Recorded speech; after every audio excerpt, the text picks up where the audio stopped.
and I'm welcomed here today in commentary with none other than the President of the Hong Kong Netball Association, Sharon Hancock. Welcome, Sharon. Welcome. I'm looking forward to today's game. It's going to be very exciting. Yeah, very good. So Malaysia off with the first centre pass. And Malaysia looked pretty good last night in dispatching Gibraltar. Yes. 61-27. Yeah, Malaysia has a very different opening side to what they had last night too. So they've left, I think, some of their bigger players off for tomorrow night's game for Hong Kong to give them probably a little bit of a breather against Thailand today. There was an interesting game last night, the Hong Kong-Thailand game. Pretty much in every quarter it was fairly even until about 10 minutes had gone, and then Hong Kong managed to put the accelerator pedal down and take out a lead. But they battled all the way, Thailand. Yeah, Thailand over the last couple of years have actually really grown in strength, so they've actually got better and better and a very close fifth in Asia now. Last night's score against Hong Kong was actually a lower difference than what it was just 6 months ago in Singapore, where Hong Kong defeated them. So a good start here for Thailand, and evening the score up there. So Sarima, the first goal for Thailand. It's now 1-1. Yeah, well, Thailand last met Malaysia, I think, back in the SEA Games in 2017. And Malaysia won that game quite convincingly, 73-30. So it'd be interesting, 2 years later, just how far they've come in closing that gap, and how, because there's also the SEA Games coming up later on this year in the Philippines, where they will meet again. Malaysia are the current gold medalists of that tournament, so they'll be looking to have a good result today. So Karishma there for Malaysia, settling her nerves with her first goal, and a good pass in there to the goal shooter, Pakla Damathan. She's only actually been playing netball for the last 2 years. She's a basketball player that's now been playing netball, but her height and her impressiveness has really made her impression last night on it. It makes a big difference when you've got someone that height to actually, shoot and rebound. It makes it much tougher, for the defence to get the ball back. The call there, breaking on the centre pass, making Malaysia work hard. Contact on the edge of the circle there.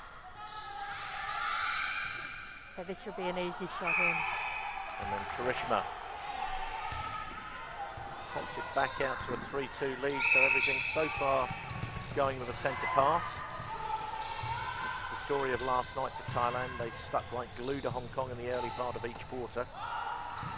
And Hong Kong were just able to make that gap bigger over the next time. Pakla Damathan, yet again the scorer there. So it's quite interesting because, Malaysia have left off, a lot of their stronger players. So they're big girls that they would be using against Hong Kong. Like and Nadra, who actually played down in Sydney last year to get some more experience, and Aswini. Some of these players are very key players, in their team. Hopefully we might see them come on a little bit later tonight. Sure. And a big welcome to plenty of people joining us from Thailand and also Malaysia. Unfortunately, I can't read Thai, so I can't give you a shout out, but welcome to this Facebook Live cast of this game. This is also being streamed around the world as well on the INF, the International Netball Federation website as well, and Facebook page. So it's going to a lot of other countries as well, which is great to see. So goal shooter Nisa there, nailing the goal. And Mei Fong, the Malaysian centre, she's really working hard to get the ball into the circle here. And Nisa for Malaysia takes the goal. Malaysia are just starting to take it away a little bit. Bad mistake offside at the centre pass. You know, Thailand are throwing everything at it, but you know, Malaysia are starting to show a little bit of their strength. Not giving up on Thailand, they're very fast, they're very quick.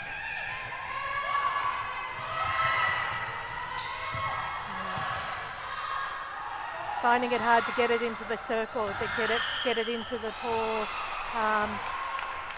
Paklatatana.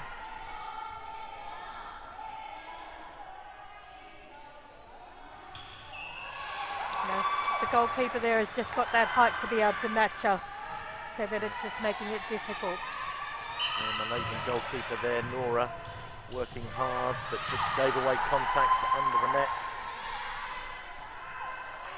Straight down to the other end of the court, and Nisa for Malaysia get another goal. So 7 for Malaysia. So it's been a few years since we've had Thailand up here. We had Malaysia about 2 years ago, and you know, it was a great competition then. But Thailand, it's good to see them back. And I must admit, I do love their pink dresses that they've come out in tonight. It's very colourful. So strong under the goal there, Pakladafnan. Thailand back to 7-5 within 2 goals. Some pressure there from Thailand, but giving away contact. Ball fed into Nisa, who calmly nails the goal. 8-5 Malaysia. So it's back to goal, you know, centre pass goals at the moment. So wouldn't take much for Thailand to claw it back. They've just got to settle their passing down and, you know, get the ball down into the tall goal shooter. Patience. And a big welcome to Kunkel Blaine, or Blaine Kunkel, watching from the USA. Welcome. Fairly heavy contact there. On the Thai goal attack, Panita. And more contact under the goal.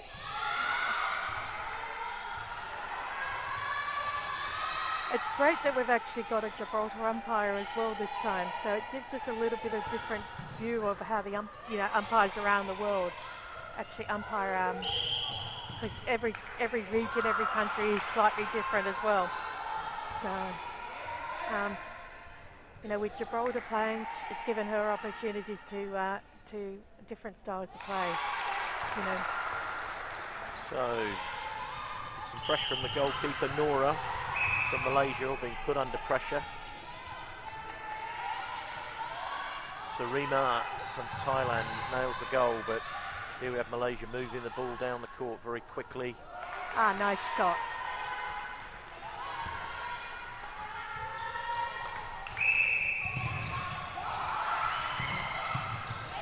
So they're going back, they're making them hard to work for their centre passes. No, not ideal. So Malaysia's defence is doing an extremely good job, making it tough for Thailand to even get the ball down to past the centre.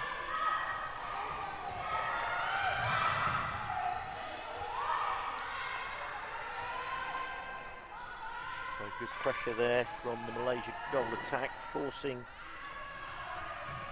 the Thai player to put the ball out. And here they are. Nisa under the goal again. Oh, and she's missed it. Can't afford to miss those, especially when they're that close.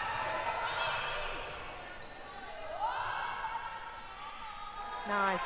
And that would be what we would call a coach killer in rugby terms, Sharon. They missed the goal. Thailand recover the ball and then immediately throw the pass away.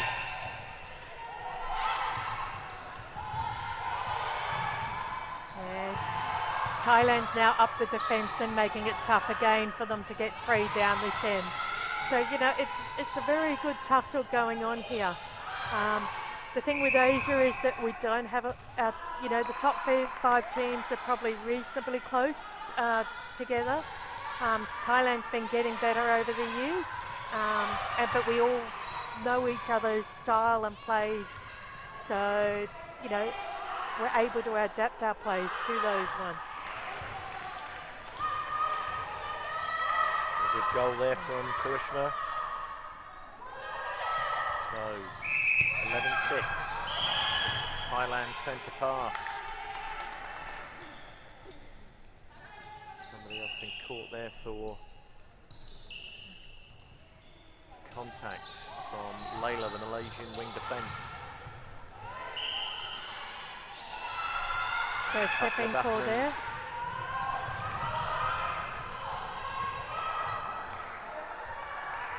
A pretty fast drive down the court there from Malaysia.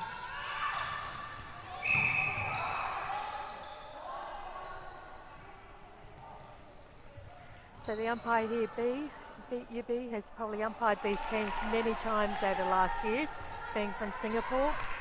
So, you know, understands the ins and outs and what happens with these teams. So I'd say this game has certainly been punctuated with a lot of contact, a lot of 50-50 balls that are being heavily contested here, Sharon. Yeah. Well, you know, it's a very sort of narrow gauge between the contest rule and the actual, you know, contact rule. So, you know, whereas that, you know, you can actually contact each other, but it's when it infringes on the play. So it's so where it looks like, you know, that's a contact, often it's contest which is allowed and let go. So it allows the game to be a lot more physical than it has ever been in the past, and you know, it makes it a lot more interesting. So big welcome to Phyllis Charles, watching from the UK.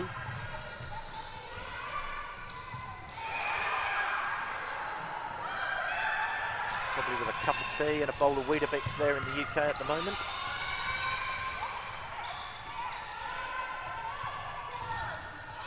So we've got a lot of people from Gibraltar as well probably joining us as well, because they'll be interested to see how Thailand's going, because they'll be playing Thailand tomorrow.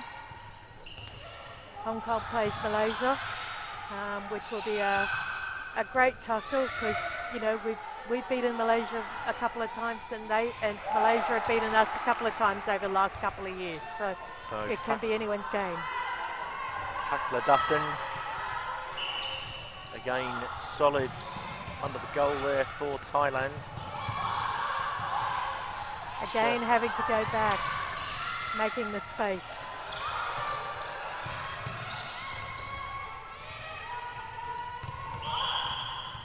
So I think a bit of tiredness is maybe creeping in a little bit as well at the moment. 2 minutes to go, and to the end of the first quarter.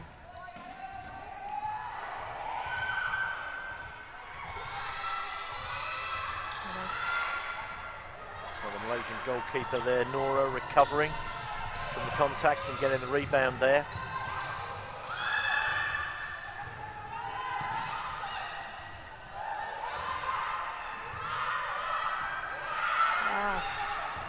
And it's gone back to Thailand.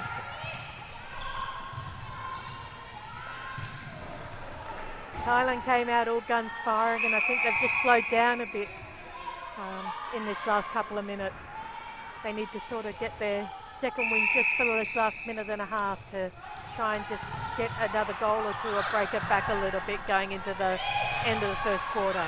Great intercept there from Mayfung of Malaysia. It's been a real live wire both last night and today so far. And Miza there with a decent shot from mid-range in the circle there. So 13-7 Malaysia.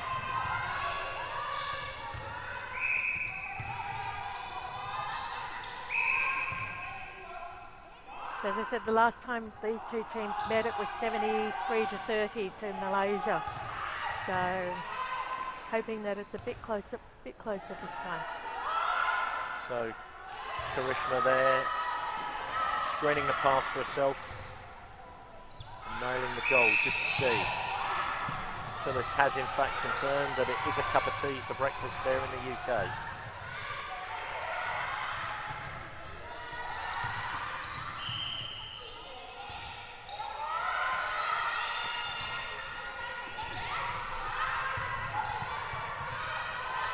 See, one player I really like in the Thailand side is the wing attack, Daraporn. She's a little, I've seen her play quite a few times over the years, and she's a little dynamo. You know, fast and quick on her feet. And fantastic intercept there from the Malaysian goalkeeper Nora, just as the hooter goes for quarter time. So 14-7 here at Kowloon Park in Hong Kong.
And so welcome back with 14-7 here to Malaysia, and by the looks of it I think certainly Malaysia have made one change.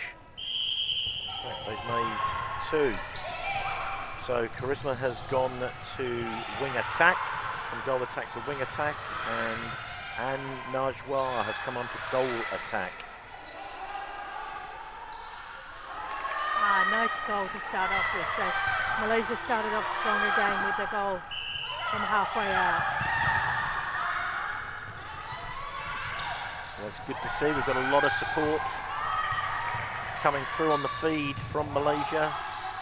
Nora Zlin Chinoy Shah, Siazia Moldram Lee, Susie Harris, Rosna Ajak.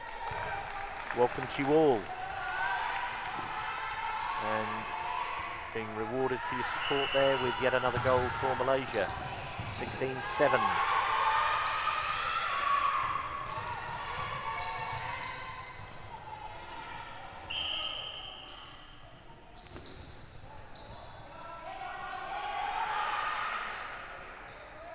So making it easier to get into the circle now, get the close to goal. So And Najwa with a good goal there.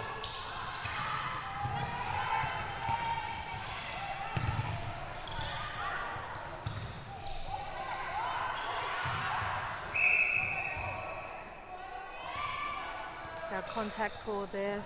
The ball was coming through.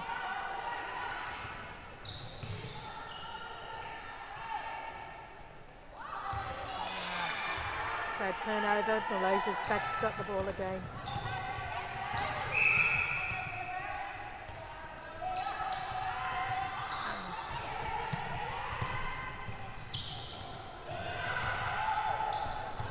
Nice defence there by the Thais.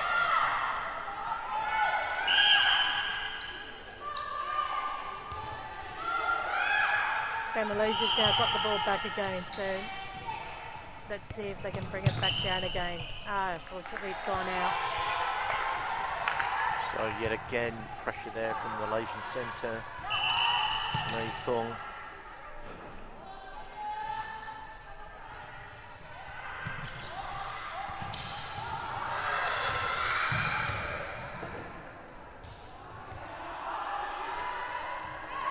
They're throwing everything at this game, the Thais, and you know, working hard.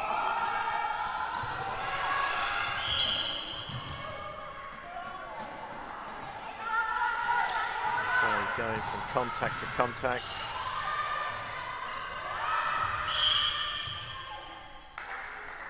Always pushing those boundaries. You know, we often find that when we play Malaysia as well, that the boundaries of contact is always pushed. So there always has to be a lot of contact calls. And Najwa there extends Malaysia's lead out to 18-7 now. About 3.5 minutes gone in this second quarter. And Niza just missing that, but takes the penalty pass or shot. And now 19-7 to Malaysia.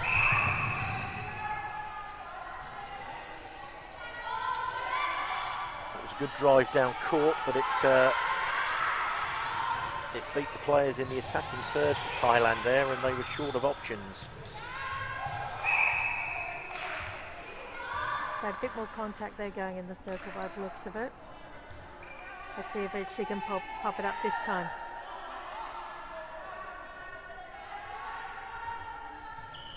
So Pakladathan been pretty assured underneath the goal there.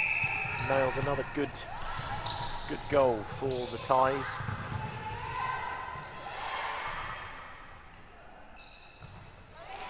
And Najwa was one of the better players for Malaysia last night. She certainly looks pretty calm and experienced. So she got the great opportunity last year, as I was saying before. She's apparently the first Malaysian player to actually go down and play in an international league. Playing down in New South Wales in the Sydney League would have given her a huge amount of experience, with Australia being currently #1. I know I've watched some of those games and they're extremely strong games, so to play in the Division 2 down there would have been invaluable experience. It just made her a stronger player.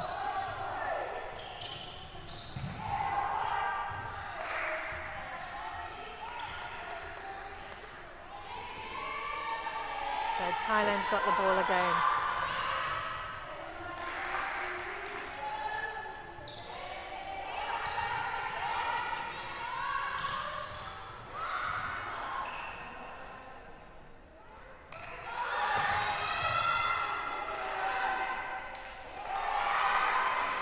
So, good rebound there from Sarina of Thailand.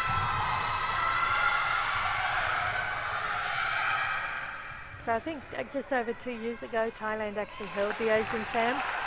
And I think that was important in their growth and actually bringing netball a bit more to the forefront in Thailand as well. I went, must admit I went to it, and it was a fantastic tournament down there that they held. And this has helped grow the netball down there and make this team a better team. And good work there from the goalkeeper.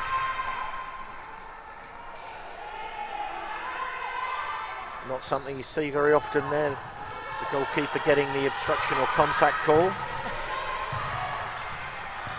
Does tend to happen all the time, but often it gets caught at an advantage.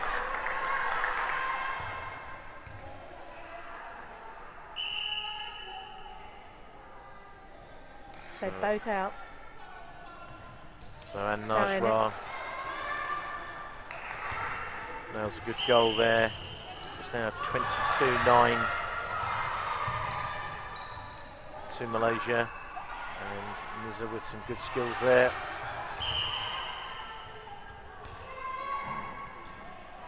I think the Thais are working so hard in this their own defensive goal circle that they're giving away plenty of contact. The strength of the goal circle is actually strengthened, so they're able to hold the positions in that, especially on the Malaysian side with having and Najwa come back on again. I think it's made it easier for them to get it in, having those two players down there. They can hold the space, hold their area. So Pakmandathan misses a relatively simple attempt on goal there. It must just be down to a lack of concentration, because she's certainly got the skills. But she makes amends. And Thailand into double figures, 23-10 to Malaysia.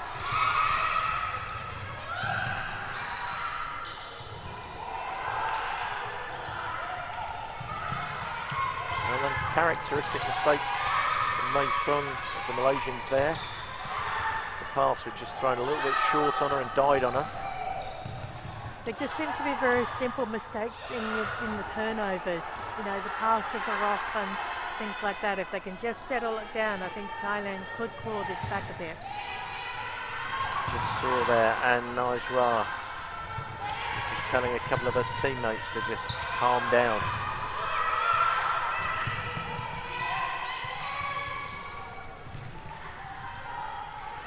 Game at times it's a little bit frantic. There we go. Pakmandathan. It's a good shot in there. 23-11 now to Malaysia. So Thai centre pass. Thai have just slowed down that bit. There's not the ferocity that they came out with.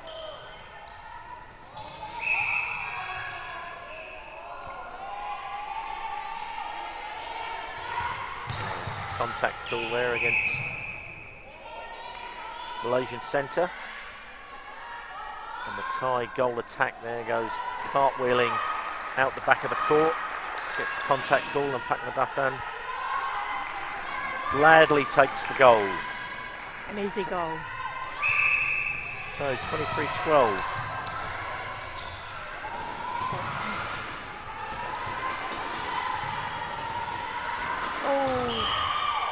There's an arm around the back there. The goal defence is definitely having trouble trying to, defend.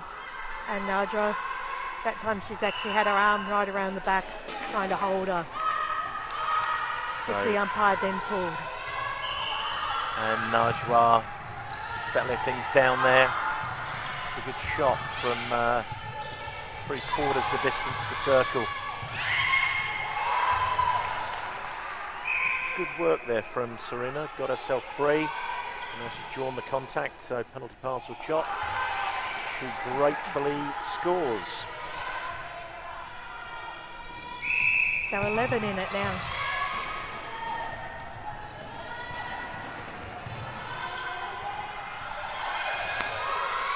Just a nice hold and over the top and in, followed by the goal.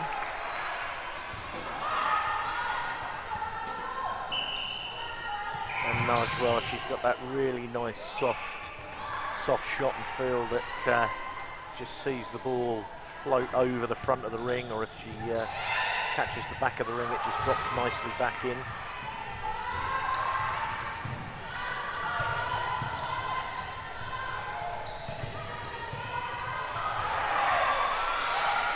Ah, nice pick up. Again, another nice hold. Yeah. That's probably the hardest thing that we try to teach, you know, our players, is to actually hold the space. So if you're actually watching this hold the space, you get the ball over the top and you just pull it into where you want it. You work the defender to where you want. Always makes it tough on a defender. So contact coming into the back of Nizar there. She misses the free shot there. Turnover.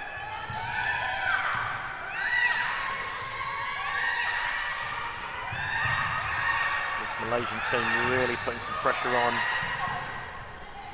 making the Thais work really hard to get out of their own goal third. But they have, and they're still working really hard. That pressure pays off and Malaysia turn the ball.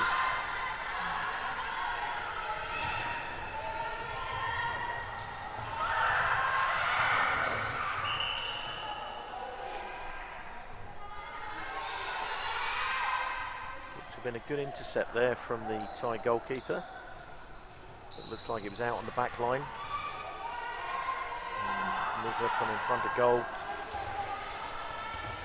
Takes the Malaysian score out to 27, Thailand 13. See, there's actually very few opportunities that we actually get to see all these teams play together, especially in Asia.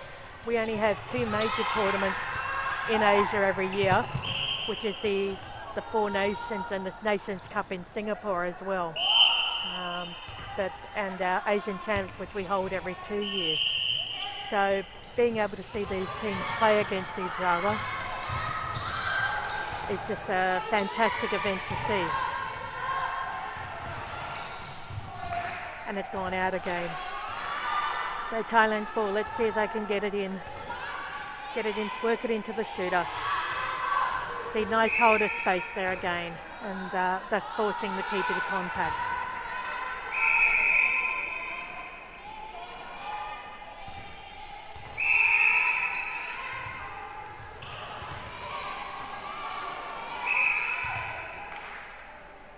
And up and in, that's it.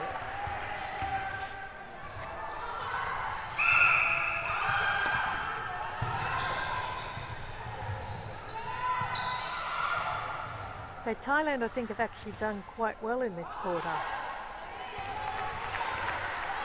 and kept it reasonably even.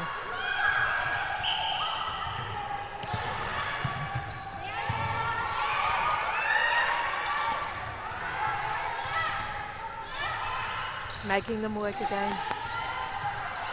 Up.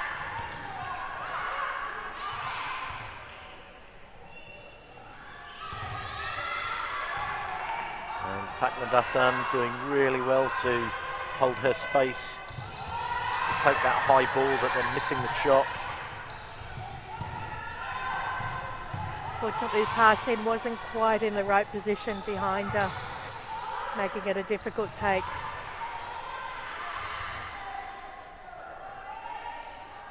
Really good soft hands there from Ann Najwar, bringing that ball in. We've got about 20 seconds to go, so Malaysia working really hard. Malaysia are getting it down into that circle much easier than Thailand is. And that's what Thailand have to try and do, is get it down a lot quicker, a lot easier, and a lot less passes. 5 seconds to get this ball up. And no goal, so just fractionally too late on that. So here we are at half-time, Sharon, and Malaysia holding a 29 goals to 14 lead. I'm looking forward to the second half.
Okay, we're now back again with the game into the third quarter.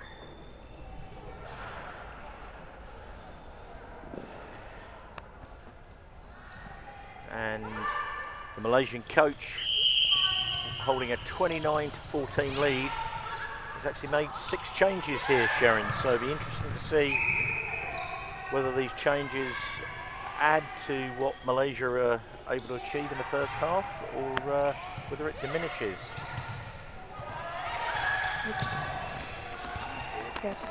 So it's back to Malaysia and a turnaround now again. And Thailand have now got it back again. Let's see if they can capitalise on this. So penalties given against the goalkeeper. Let's see if she can capitalise. Yes, and it's gone in. So it's now back to Malaysia taking the centre pass.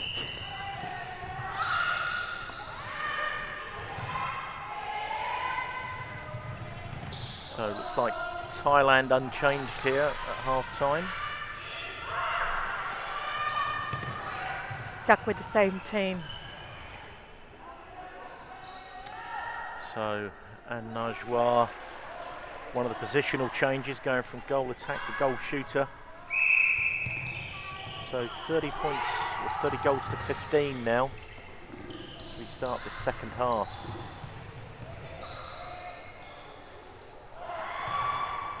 Thailand going the low route in, drawing the contact.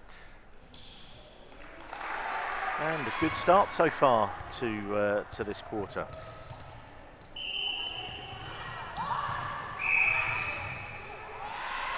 To say there's been lots of changes. It's interesting to see how it will play out. You know, they're possibly trying to work out different combinations, seeing how different combinations actually work before meeting Hong Kong tomorrow. You know, nice turnaround.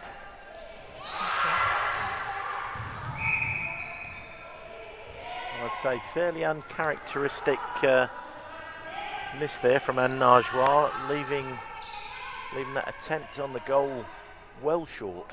Yes.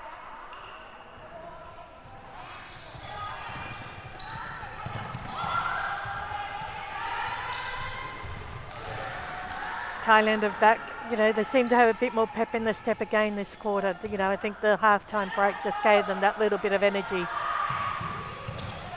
But they're coming out fast again like they did at the beginning of the first quarter.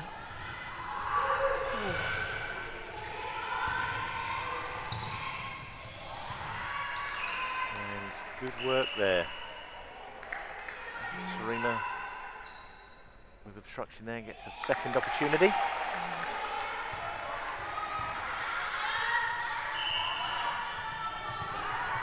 So Thailand actually leading this quarter 3 goals to 1 at the moment, and in possession of the ball. I think that's a pretty hopeful kind of Hail Mary at this kind of level of netball. I don't think you're going to beat many defences with a ball like that. It's interesting with the changes. I'm watching the tussle down here with the shooter. You know, they're trying to shut her down. You know, keep on top of her, keep it very, very physical down there. And that's another good goal there from Serena, the Thai goal attack.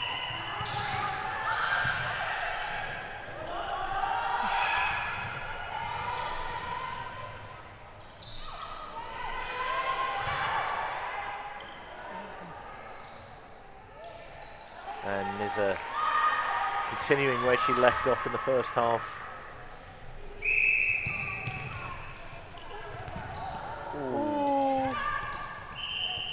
She's either done something to her knee or her ankle. She's injured herself.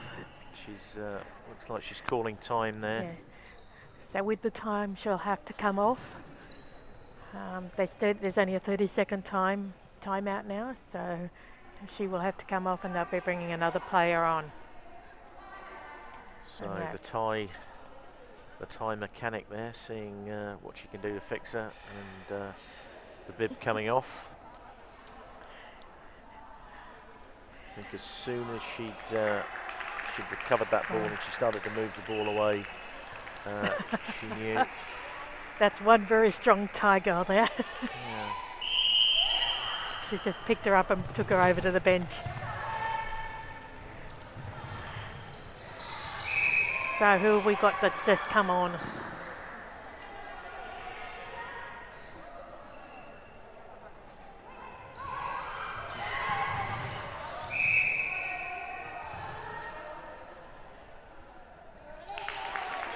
And as play moves on, Nizza calmly takes another goal there for Malaysia. And that's a very, very weak interception. Turnover that the Malaysians have given away there.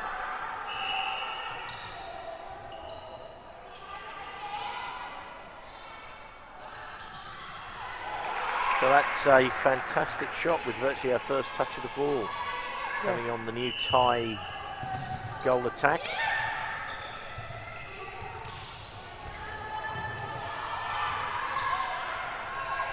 See how this all comes together as well.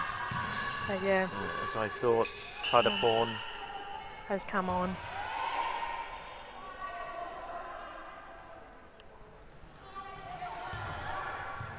And not so successful with her second shot there.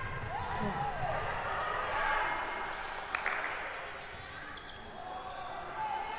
Some fresh legs. It'd be interesting to see how it impacts the game. Whether it will give Thailand a bit of a boost down there, having some fresh legs now in that position of goal attack. Another loose turnover there from Malaysia. And there's no doubt that the 6 changes that their coach has made has not had a great impact, but it's obviously not all about winning, trying to win every battle. It's about winning the war of the whole tournament. So getting some minutes into maybe some of the normal reserves, giving a rest to some of the starters is probably a good thing in the context of the whole tournament here.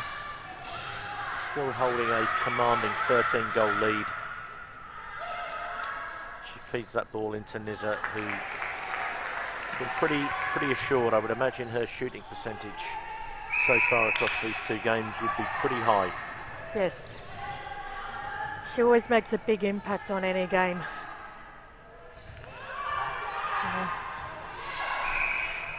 And Anne Najwa, uncharacteristically, that's a couple of misses that she's had.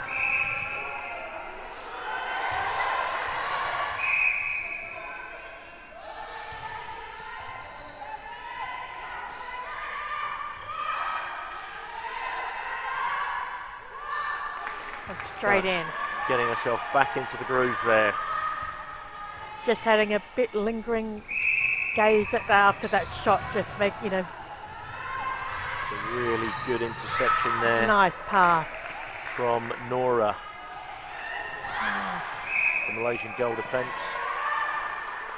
And this is the first opportunity that rebounds, gets contacted. And immediately gets the next opportunity. Oh, unlucky. Bouncing off that post.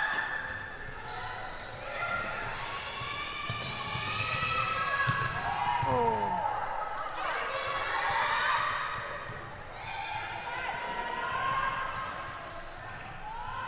Good intercept by Malaysian centre Singafaz. So the contact's starting to come a bit more into it at the moment, as frustration probably starts to creep in as well.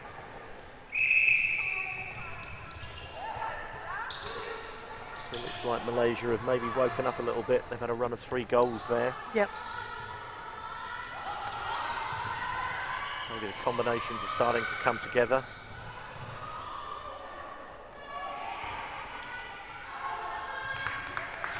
Another turnover. Certainly broken up that Thai attack.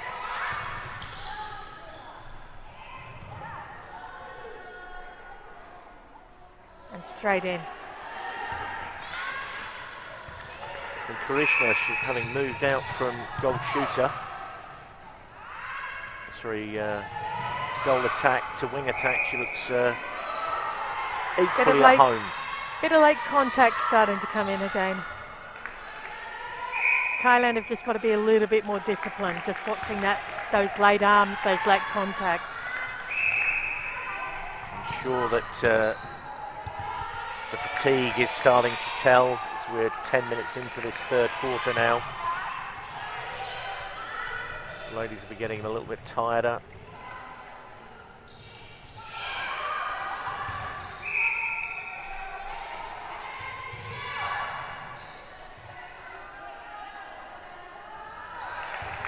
And Nizza there. She's a really good lift on her shot there and looks very, very casual and calm. It looked like another contact there, but it looked like the umpire played advantage there. It's now come back for a contact on the centre.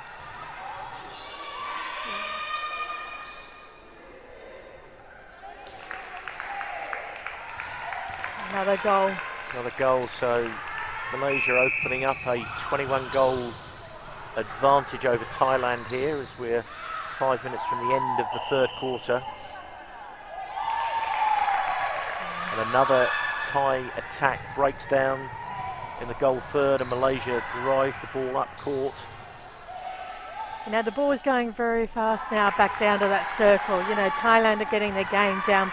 I mean, Malaysia are getting their game down pat.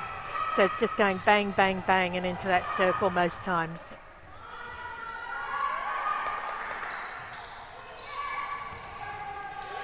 Thailand's just got to set on, make sure their passes get to there.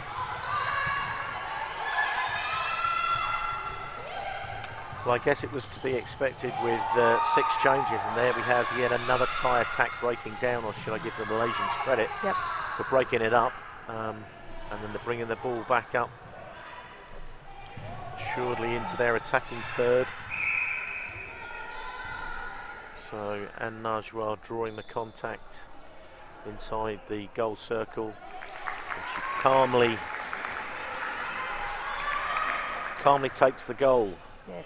Doesn't even rattle the ring, just straight through. A holding position.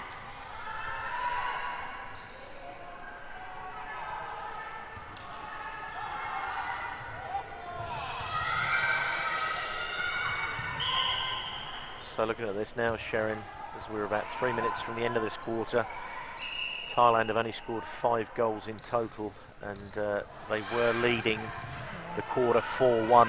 So I think with the goal attack coming on, it's just upset the routine because, you know, they had kept the team totally unchanged. So it just hasn't fallen into place possibly as wanted.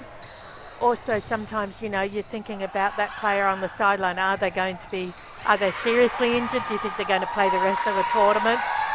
That sort of thing. So, you know, they've just got to put that out of their mind, and I think, you know, Malaysia has just upped the ante a little bit as well, so they're putting more pressure on Thailand as well. You know. Good work there in the goal third for Malaysian goalkeeper Farhana. And they really are making Thailand work for absolutely everything. And there she is again. Confidently rebounds and brings that ball in.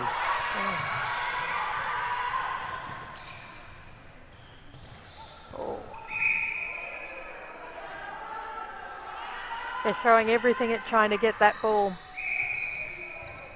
And it's good to see. We're getting close to 400 viewers watching us on this Facebook sharing, just to see Anne Najwa nailed yet another goal for Malaysia. So now out to 43-19. That's the wonderful thing with live streaming too, is that there are more and more games around the world are now being live streamed, so it's getting a bigger audience and people can watch these games. Whereas a couple of years ago it just wasn't available or wasn't being done. But now it's just, you know, it's a must-have. You know, it's high on our priority when we run these tournaments that, you know, we want these games live streamed so that people back in the countries can actually watch them. Especially now that we're starting to invite countries outside of Asia, so it's a lot further for them to come. Fairly heavy contact there for the Thai wing attack, Darapon. She went down, but she looks to me like she's a pretty tough character. And up she bounces. Looks like it'll take more than that to put her off her game. Yes, I don't think she's a very happy camper. So another turnaround with 28 seconds to go. Thailand have got it back again. Let's see if they can settle it, getting it down into that circle.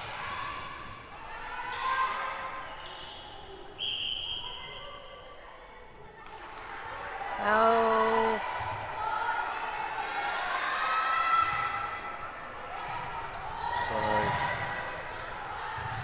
Pakladathan, the 2 seconds to Thai go, full shooter. time. Well, quarter at the end, full time of this quarter. So 43-19, and the Thai goal shooter doesn't look too happy with what's going on there, but a pretty commanding quarter there for the Malaysians in the end after a good start from the Thais.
Nobody knows a bloody thing about rugby in Melbourne. With the said only, what is it? Only 4% of Australians play rugby out of the leagues. Sorry, I missed that. Only 4% of is rugby. So Yeah. you know, compared, you've got the other 3 leagues above it. So more big check. Thank you. It's buzzing again. Oh, it's gone. And we're live again. We're back onto this 4th quarter now. So Sharon, another big set of changes for the Malaysians, making a further 6 changes. Coaches often use these games to test the combinations in this sort of setting, which is they don't often get an opportunity to do that. So what they're saying is, you know, which shoot a goal attack works well, or what wing attack works well. So it looks like Thailand's made some changes too. So A couple of changes, the ties. Kanita coming on at goalkeeper. And Rangnapa on at centre. So some fresh legs will actually, you know, hopefully enthuse, bring in some speed and that into this Thailand side.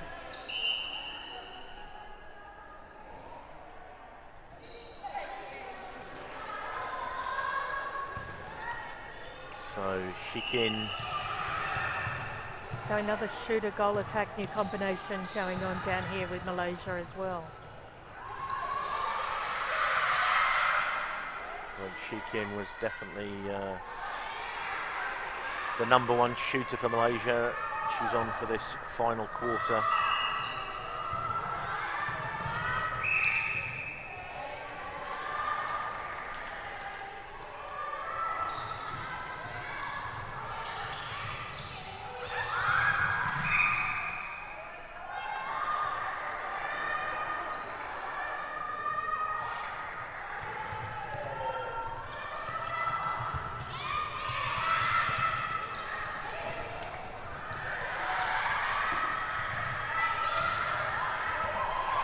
So some good hustle there from the Thais.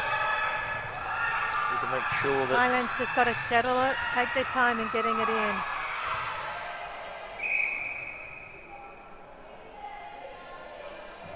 so contact on the goal attack there. Tudaporn, and she nails the second attempt.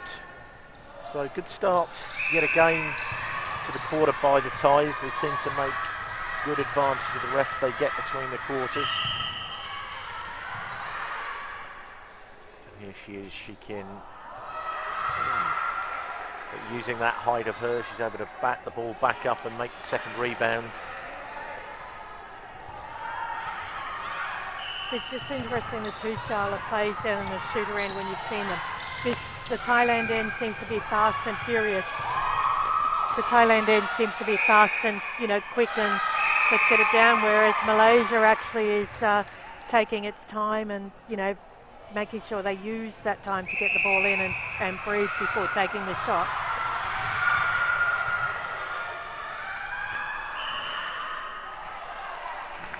A very good shot there from Shikin from some distance out. She seems pretty calm. Puts the ball up immediately.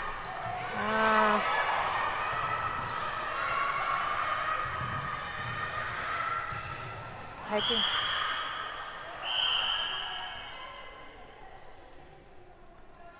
So caution's gone to the Thailand centre for continuous contact, I think.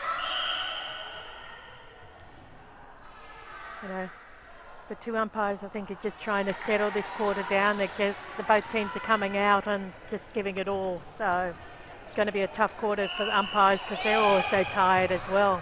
You know, it's not only the players that are tired, but the umpires. So even though they're trying very hard for it, these matches are all full on.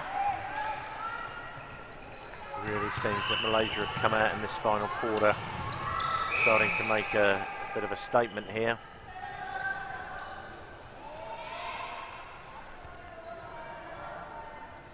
Claiming 7 goals. first 5 minutes, or inside the first 5 minutes of this final quarter. I think, as you said, this is the Pakla Dathnan gets one back for Thailand. It's the last 10 minutes that Malaysia will have before they take on Hong Kong tomorrow afternoon. You see, this is probably Malaysia's last international games too, before they actually compete in the Southeast Asian Games. And that's always a very big competition, especially between Singapore and Malaysia. Malaysia won it last time, but it's often a big tussle between them. Thailand got the bronze. So Pakla Dathnan takes another goal there.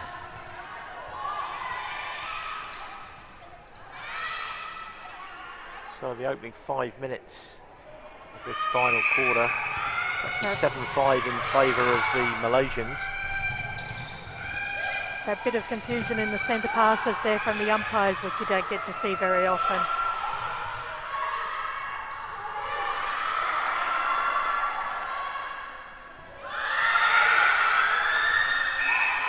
Replay. And Pakla Dathnan, she did everything there to get the goal. She won a good rebound, but then dropped it. For the replay, turning the ball over. Now the Malaysians moving the ball. Very excited bench of the Malaysians that you can hear screaming. Thais that you can hear screaming, supporting every opportunity Thailand has to break or to get that ball back. And Sheik in there with another calm goal. Been really impressed with Mei Thung for Malaysia. Played both centre and also wing attack. Looks very calm on the ball. Just go settle it down. And again, there she is with a fantastic intercept with a really late move.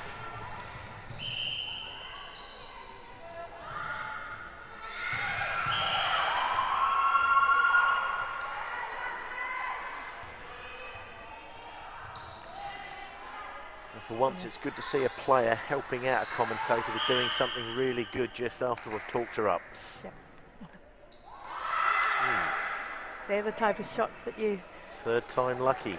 Can't afford to miss.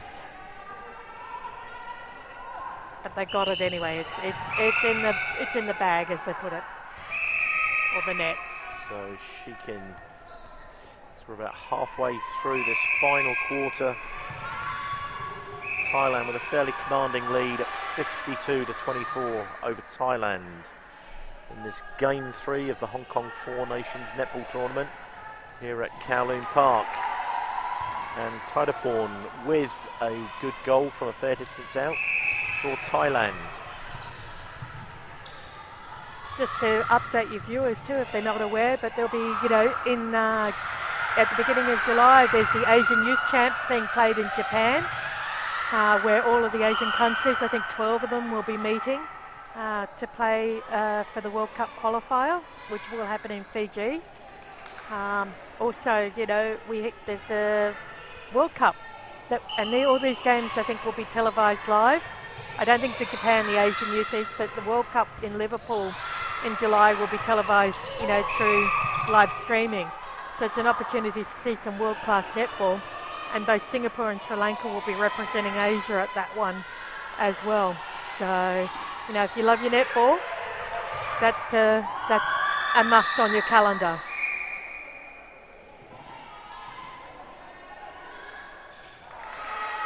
So Pakla Dathnan scores again, and the Malaysian goal defence calls time there.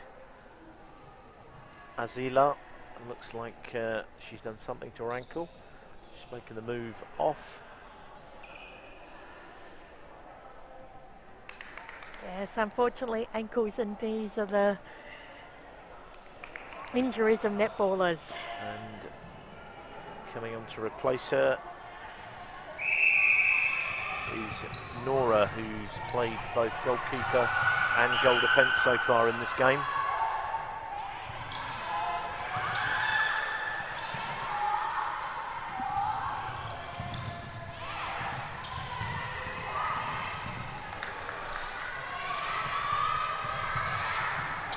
Malaysia's got the ball again and bringing it back down.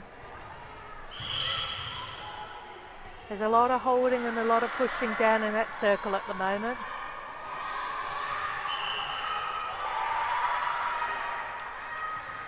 Well, Malaysia's got the back line throw. Back line. Just threw it away with not some great passing.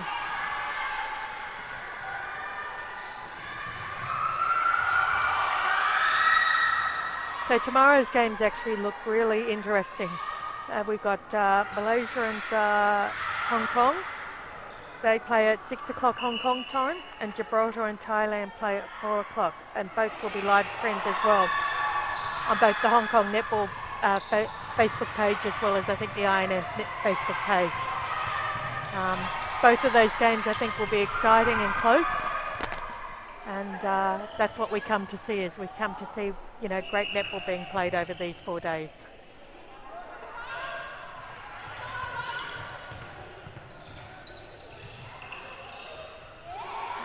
Nice hold. Up and in. And Pakaladathan has done really well in that attacking goal circle for the Thai team. She's used her height and her strength to hold her space.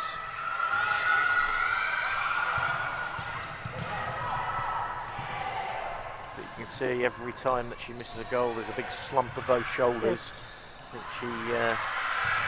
no shooter likes missing goals. But you've got to be able to move on. You know, let it go and move on to the next one and just keep putting your heart into each shot. So Sheekin with another goal there for the Malaysians, taking them out to 54. 27 to Thailand with just under 5 minutes to go.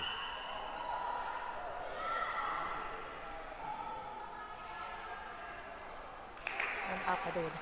And Nisa just lazily lobs that ball into the goal, so 55-27. Layla with a great intercept there, but pulling herself out of position, and the Thais have regained possession. This has been a much better quarter from Thailand. They possibly might have helped them to bring in some fresh legs earlier on, but it seems to be that they actually have have come back a bit. Straight in. And finished it off. So 56-27 with just under 3 minutes to go.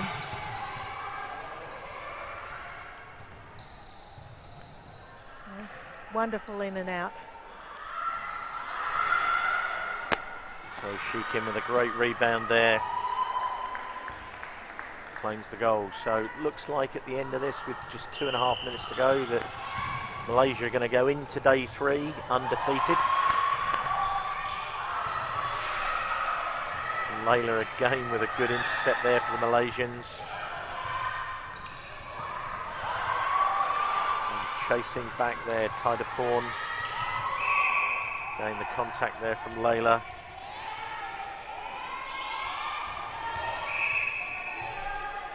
Another contact.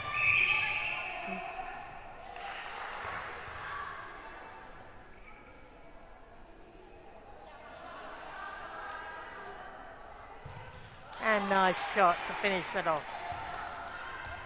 So just under 2 minutes to go. Mayfung on the ball. Drives the ball into left back court. A lovely ball in. And Sheekin get a game with a goal. Very simple game when played well, Sharon.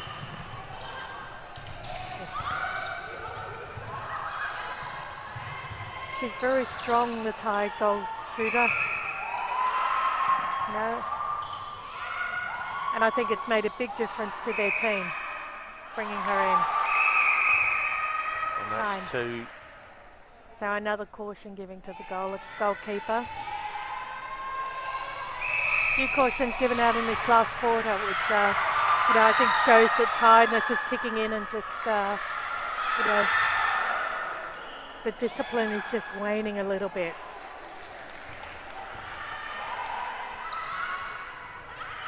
But the umpires are on top of it, are all over it.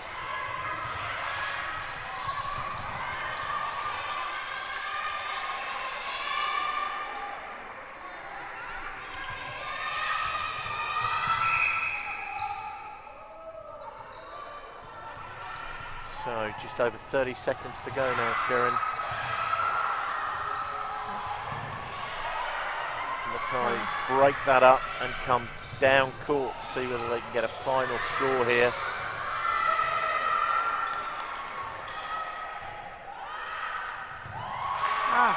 And Tidaporn has had a fantastic end to this game.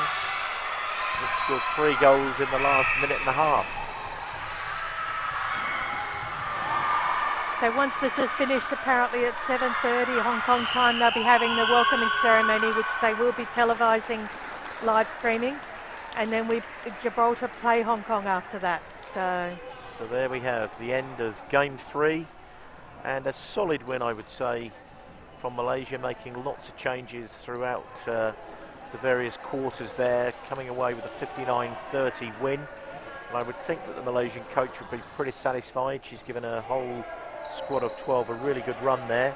And the Thai team, I wouldn't think would be too upset with that. They've kept fighting all the way through to the end there.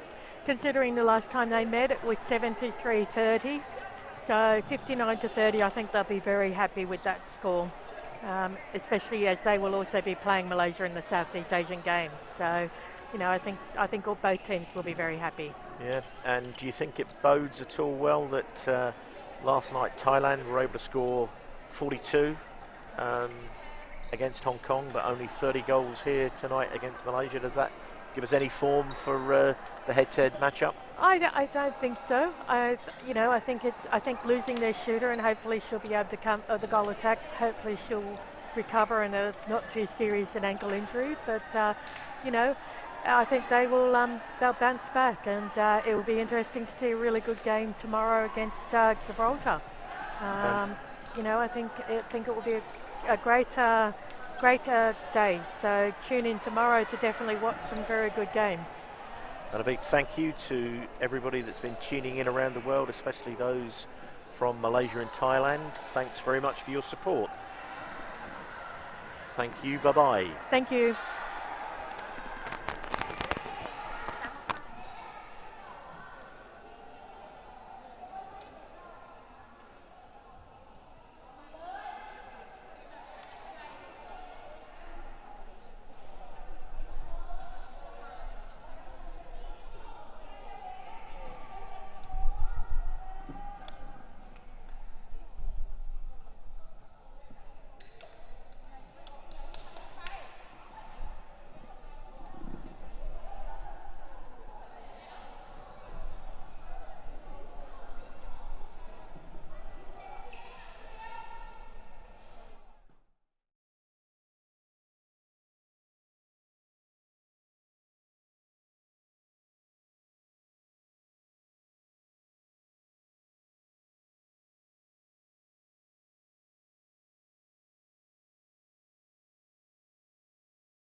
Let's welcome the students from the Endeavor Championship 1 Kindergarten for a dance performance. 各位請以熱烈嘅掌聲歡迎嚟自會陳謝傑雲幼稚園嘅學生為我哋表演。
Thank you to students from the Endeavour Track Train K1 Kindergarten for their brilliant performance.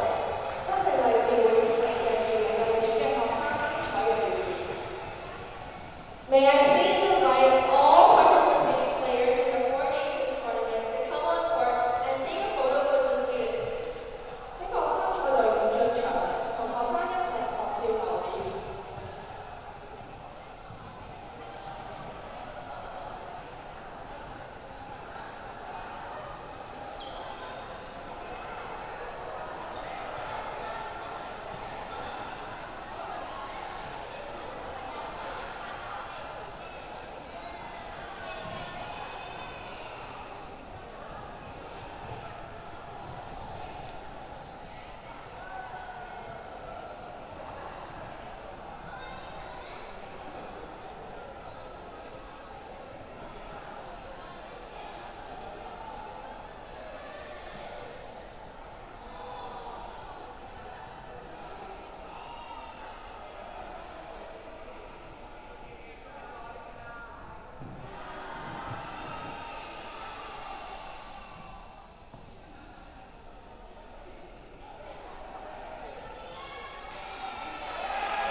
Welcome back to the Hong Kong Four Nations Day 2. We've got tonight a really exciting match, Gibraltar and Hong Kong. With me tonight, I've got Richard Cook, aka Cookie. Thanks, Cookie, for coming. Hi there, Dan. How are you? I'm very well indeed. I'm very excited about this game, actually. Hong Kong and Gibraltar. I think it's going to be two teams that are even similar playing styles. Both of them have never played before, so really looking forward to it. I'm excited, Cookie. Yes, I think it's going to certainly be a good one. And I think we've got a big apology that we need to send out to all the people from Gibraltar, all 32,000 of them. For those who didn't know it, they are Gibraltarians. Gibraltarians, say that 3 times. Gibraltarians, so, okay. Apologies for our mistakes yesterday in commentary. We'll try not to make the same mistake again. So, what do you make of the two teams? Well, just looking at the team list now, Cookie, so it looks like we've got almost a similar lineup at the start of the Hong Kong team for last night. We've got Jessie Lee into wing defence, but we've got a similar attack. We've got Michelle and Crystal in the circle. Again, they were a really strong shooting combination last night. Yeah, absolutely. And I think, judging from what we saw last night, I think Hong Kong are probably going to have that slight height advantage in both circles. Although we didn't see who it was, unfortunately, one of the Gibraltarians went down in the warm-up. Looks like she's rolled her ankle and is sitting there with her ankle up and some ice on it, I think. So not a good start for Gibraltar. No, don't often see that in a warm-up of Hong Kong for netball, do we? Absolutely. So you often in rugby, but not in netball. So yeah, I hope she's okay for the remaining games. Yeah. And it looks like we've already got an audience forming on Facebook. So we've got Chelsea Mackenzie. Hi, Chelsea. And Chelsea says she thinks it starts at 12:15, which that would be 8:15 Hong Kong. So that's somebody who is probably on UK or European time. So I would predict that, Cookie. Welcome, Chelsea. And my dear mother has just come online, Mary Cook, watching in Newmarket from Westow in Suffolk, which is God's country, to be honest, Dan. God's country. Oh, I've never been there, actually. I'll have to check that one out. Be on my to-do list. Absolutely. Well, you'd get a warm welcome at the Cook household in Westow in Suffolk. So we've got Hong Kong, a city of almost 8 million, and playing against Gibraltar, which is of 32,000 population. Yeah, and I looked up a few stats. The square area of Gibraltar is only 6.7 square kilometres. So we think that we live in a postage stamp here in Hong Kong, Dan, but the density of population must be virtually the same in Gibraltar as it is here in Hong Kong. So, yeah, that's true. Okay, it looks like we're here for the anthems. Introducing the teams. Well, let's let the stadium announcer have a time here, because I don't think we're going to be able to compete with this. Oh.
a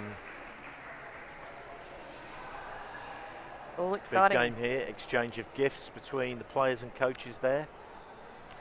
Hong Kong girls making their way back to the bench. Looking pretty pleased with whatever the Gibraltar team have given them. I see my daughters have taken over my Facebook account. So, hello Charlotte, hello Chloe. I hope you go to bed soon. And our umpires tonight, Sasha McLeod and James Thomas. So James is from England.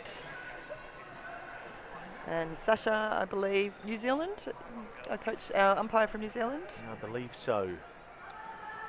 So, Hong Kong will be playing towards the goal at the left-hand side of the court, and it's Gibraltar first centre pass.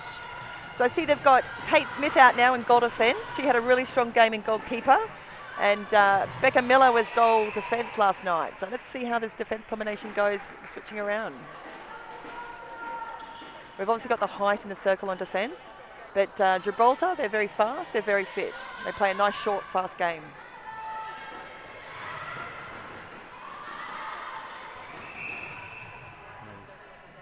Kate Smith is the debut for the Hong Kong team this tournament. She had an absolute smasher last night.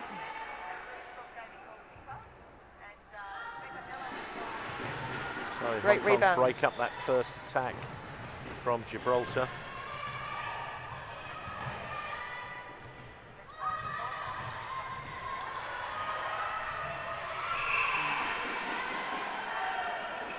In the first few minutes, just the team just need to settle down, just find their feet getting into the game.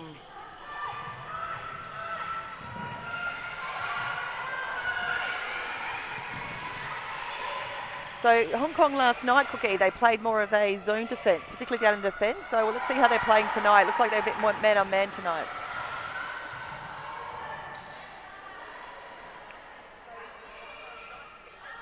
Oh, lovely attempt. By Ferrer, going up again. Oh, So Becca Miller there with the rebound. A lot of hard work there from a much shorter attackers there from Gibraltar, winning that initial rebound before Amy missed that shot.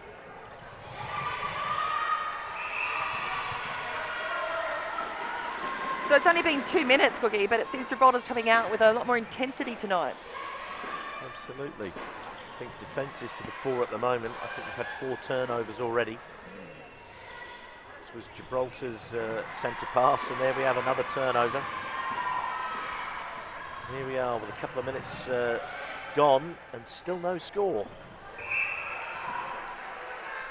Crystal under the post, she likes that spot. See if she can settle in. That's it. Happy with getting that first goal in. And it's nice to always break up that first centre pass. Absolutely, and much bigger crowd in here this evening than we had last night, and they're being pretty vocal. It's a Friday night, Cookie. Where else would you want to be apart from Kowloon Park? Shell falling to the ground there.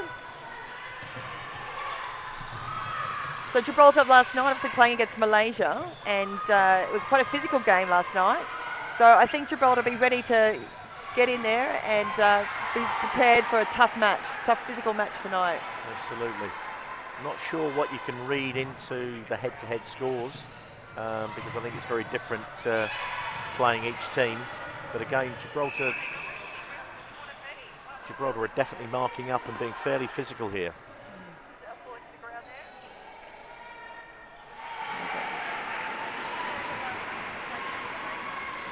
So Kate Smith playing goal defence, she's 6 foot, but she was saying her brother is 7 foot.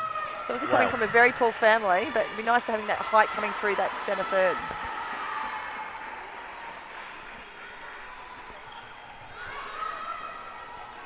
So Jessie Lee, standing her ground there. Yeah, Hong Kong defence there to the fore.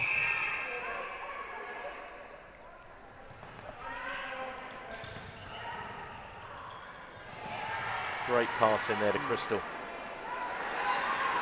So we found out this last night with Gibraltar as well. They were defending against tall shooters.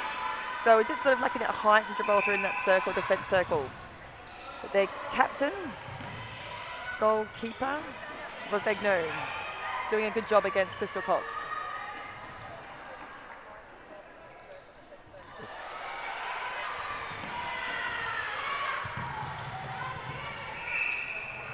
Although they're giving up several inches in both circles, Gibraltar are fighting for every ball here.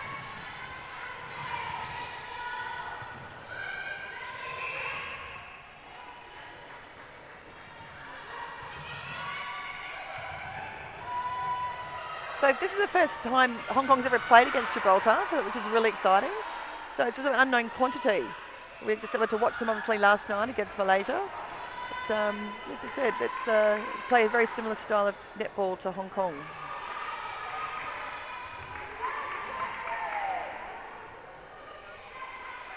It's got to be said, Hong Kong defending really hard. Yeah, it's a great combination of Becca Miller and Kate Smith. They're working really well together.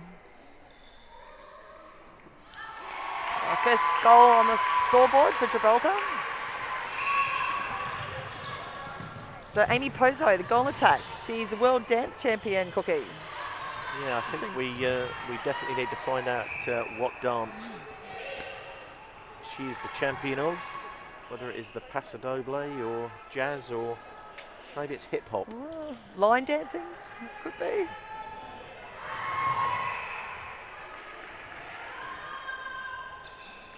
Jessie Lee always playing a really tight defence on that wing defence position. Applying constant pressure all the time.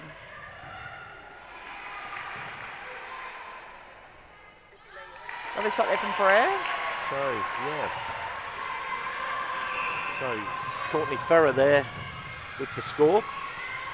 Do you know that Ferrer is a twin? I did not know that. There you go. I wonder if she plays netball as well. These are not the kind of facts that you can normally find on Google or Wikipedia. It would not be, indeed. You must have been doing some deep research for this, Dan.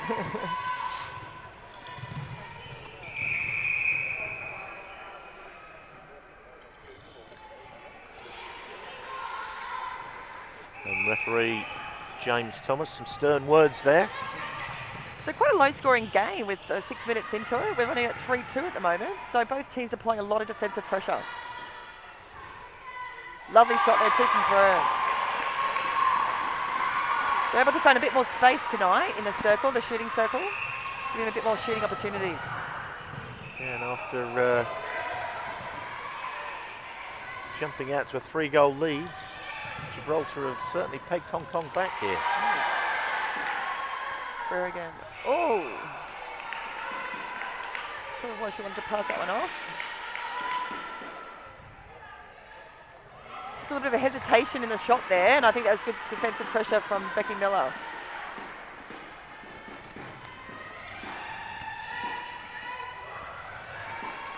Red Pozo. Lovely shot. Very good shot. So, Gibraltar out to a 4-goal-3 lead.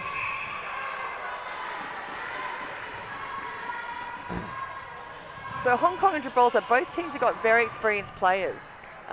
Crystal Cox shooting right now, has probably one of the stalwarts of the Hong Kong team, been in this team for many years.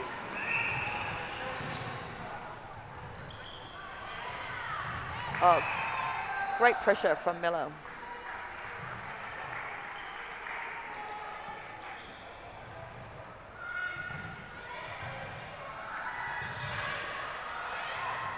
Still trying to work around the side to find the space. Oh, it's evenly matched game so far. With 6 minutes to go, Cookie. Absolutely, and the Gibraltarian crowd going wild there. On the far side of the court, we can see them in red on the top of the bleachers. So we've got Michelle Arkell and Crystal Cox, that cricket club combination. But interestingly, so Robin Menahera, the coach, has decided to go for the football club combination of Dale and Agaz in the centre court. We had Emma Bibby in there last night for centre. I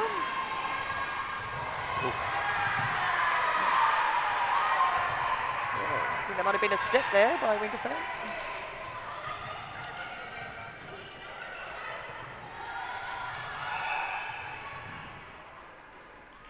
Gibraltar moving the ball around the circle, which I think is testament to the pressure that the defence are putting on. Absolutely. Not leaving anybody open and making them work really hard to get the ball in.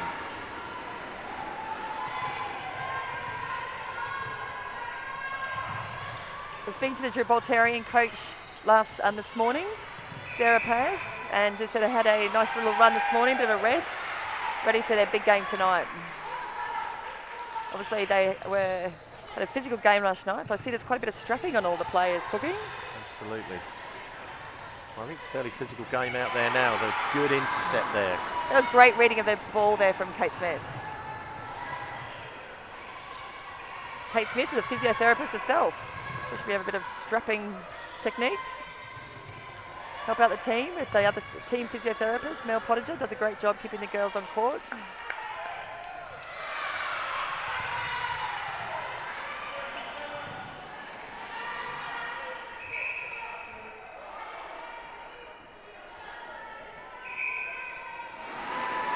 So seeing tonight that Hong Kong have to work the ball a lot harder to get into the circle. We were finding last night against Thailand they were able to throw it in a lot freer, so Crystal was able to hold space, so they're having to move it around a little bit more. So it just shows that Gibraltar's putting a little bit more defensive pressure, going man on man.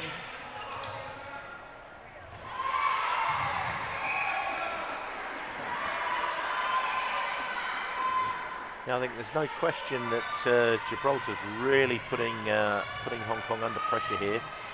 It's going to be interesting to see as we move into this last 4 minutes whether the fitness and conditioning of Hong Kong comes to the fore as it did last night. But Amy Pozo. Another interesting fact about Amy Pozo, she's a basketballer. I think she represents Gibraltar for basketball as well, Cookie. Multi-talented. I would imagine that in the Gibraltar's Got Talent show, she is probably every other act.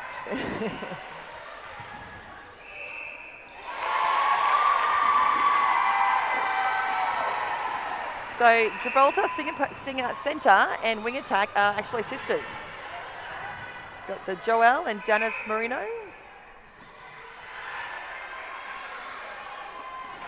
We're having some interesting conversations at the dinner table, Cookie.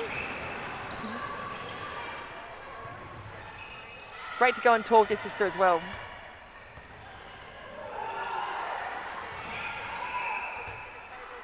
Great pressure again by Kate Smith.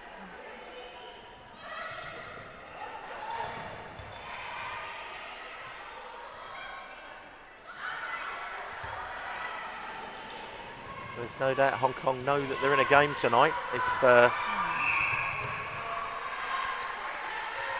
they were labouring under any illusions that this was going to be an easy game, they'd pretty much be dispelled now.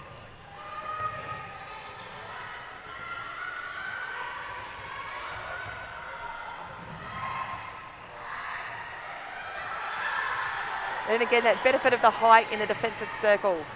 Becca Miller just getting that tip and getting another turnaround. So what Hong Kong's not doing is converting these turnarounds.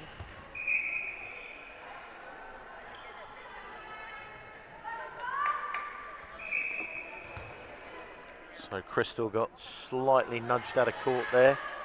She was falling out anyway.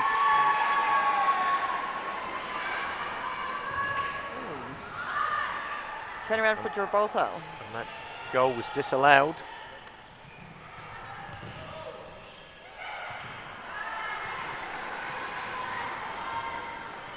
This is like ping pong, Cookie. Up and down, up and down. So Crystal Cox holding well, getting the contact call against goalkeeper, their captain Ravegno.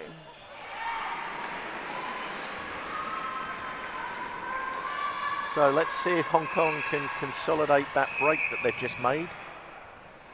Absolutely, 1 minute and 20 seconds to go in that first quarter. It's always nice to come up and have a bit of a lead by at least a couple of goals going into that second quarter.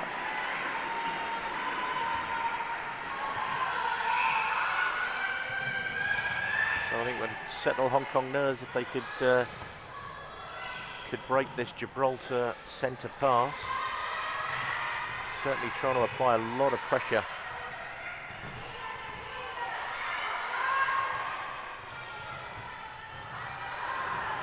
Again, really good work in that defensive circle, really putting pressure on Gibraltar and eventually forcing them to throw the ball. Jessie Lee bringing the ball up well, applying a lot of nice support.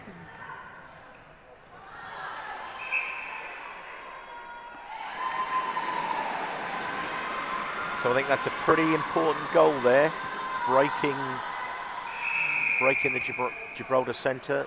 So referee's stopping the clock so that Michelle can put her bib back on. So 21 seconds. Going for that last pass. Ooh. Unlucky for Rovegno there. I think she had that front position, so it was nice to get that tip. So 5 seconds.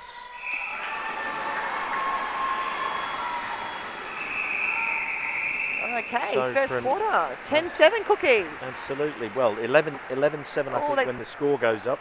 So it was 7 all with about a minute and a half to go. And I think Hong Kong have opened up there. Score is still, yeah, there we go, 11-7. 11-7. I think it's one of those, the score doesn't necessarily reflect the intensity and closeness of the game, because, I mean, a few minutes before that, they were almost tying. Gibraltar have certainly come out fighting this quarter. Absolutely. I mean, we were, I think, 2.5 to 3 minutes into the game before there was actually a score, and there'd been about 5 or 6 turnovers in possession. There's no doubt both of these teams are really fighting for every ball, and interesting watching both sets of teams and their coaches are really giving them a talking to. Well, I think it was 4 minutes to the first quarter. There was only 1 goal scored, Cookie. That's quite a low scoring for an international match. Yeah, and you know, a total score in that quarter was pretty low as well. Even when things got flowing, there was still an awful lot of turnovers. Well, Cookie, you are the stats man, my friend, so you better write that one down, 11-7. We want to have a quarter by quarter breakdown by Kelly Yule from Hong Kong Cricket Club. Go the Sparrows. So Gibraltar, as we're saying, population of just over 32,000. Average space, what, 6.8 square kilometres, was that, Cookie? Yep, that is a pretty small place by any stretch of the imagination. And I think it's absolutely fantastic that they've brought a netball team all the way here to Hong Kong. Oh, brilliant. Well, speaking to some of their spectators, as we've noticed, they've got great supporters in the crowd. The supporters are loving Hong Kong. Did a bit of shopping this morning in the Temple Street Market. Yeah, if we could see them there on the far side of the court, sitting at the back of the bleacher, all in red, sitting in front of those Gibraltar flags. Yeah, this must be a fantastic trip for them. But a good crowd in here tonight, Dan. As we said, where else would you want to be but Kowloon Park on a Friday night in Hong Kong? Just make sure if you come, you bring your jumper and your scarf. Yeah. And it's also good to see the Thai team are there in the bleachers. But I think Malaysia have probably gone back, if they've got any sense, they'll be in a warm sauna. Well, we had the opening ceremony just earlier. So we saw some very cute little kids from, which kindergarten was that, Cookie? I'm not entirely sure where they were from, but they did an amazing job. Absolutely. Cartwheels and splits at the age of 3 and 4. That's incredible. It's budding Shaolin monks and ninjas there, without a doubt. Absolutely. Probably looking at the Olympics in about 2019 or 20 years' time. A couple of wushu contenders there, I would imagine. Yeah. You've said it. You've made that call. Put it down. It's here in audio for prosperity. So it looks like Hong Kong's made some changes. Robin Minahara. We've taken Michelle Arkell off. We've got Angela Chan on at goal attack.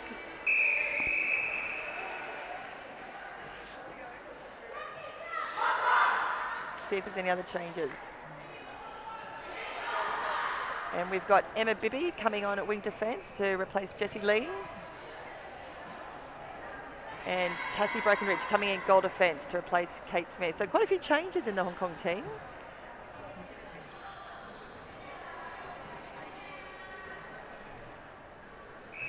Ferrer and Pozo were working well with the Gibraltar attack, so I've seen it's kept the same combination.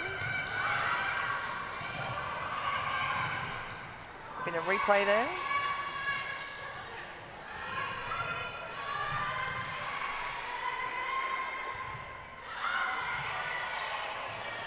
So nice rebound from Tassie, just coming into the game.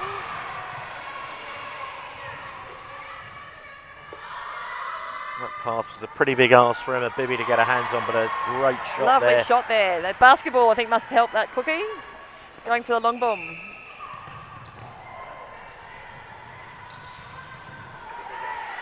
Crystal holding well. Gosh, I never, as I said this last night, Cookie, I don't think I'd be a shooter for quits. You get the ball in, it's all the glory. If you miss, you hear the groans from the rest of the crowd. Absolutely.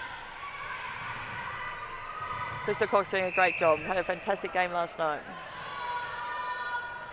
Oh, so the coolest footwork there. Emma Bibby was standing by, feeling that she'd given contact away. See Julie Madsen. Clearly a guilty conscience.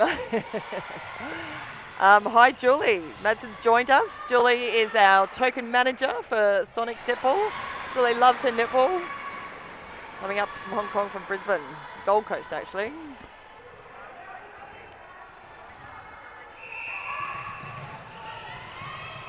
So let's see this combination of Angela Chan and Crystal Cox for Hong Kong. Angela Chan plays a very dynamic game. She plays rugby for Hong Kong. She does a lot of running, and Crystal obviously is much of a holding shooter. So they can complement each other. Angela loves her feeding. I noticed last night she had a lot of strapping on her right shoulder, but she hasn't gone with that this evening. Yeah, so absolutely right, Cookie. You're very observant. miracle work from the physio team, no doubt. Looks like the physio's got her hands full this tournament. Seeing all the strapping on everyone's legs, ankles.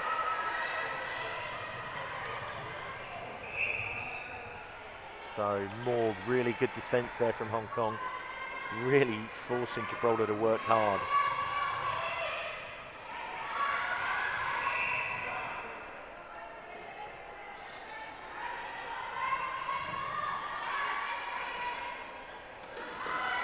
Oh, nice rebound there from Amy Pozo. Unfortunately, get the contact call.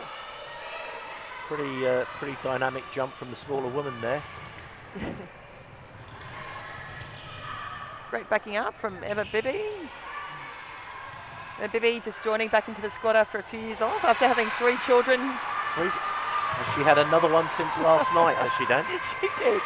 She's now from 2 to 3. Oh, great attempt by Miller, just falling short. Pozo moving well.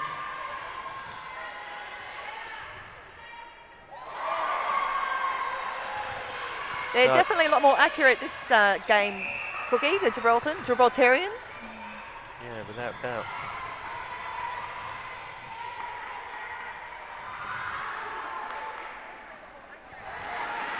Really slick pass there from Angela Chan.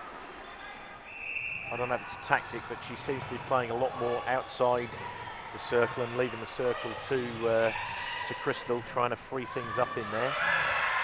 Oh, lovely drive. Really finding space there from Amy Pozo. Great shot. Moving really well, the Pozo and Ferrer combination.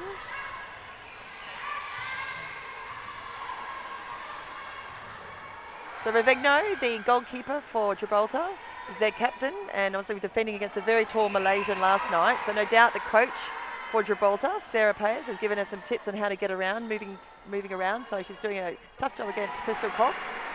Crystal finding the shot nicely. So Hong Kong just breaking the lead, taking it out a bit further. Great intercept there by Hong Kong captain, co-captain, Kate Agard.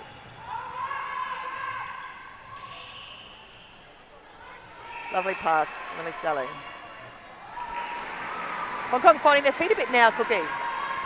Yeah, that was looked like great movement of feet there from Crystal Cox. Very confident in moving backwards and catching that ball.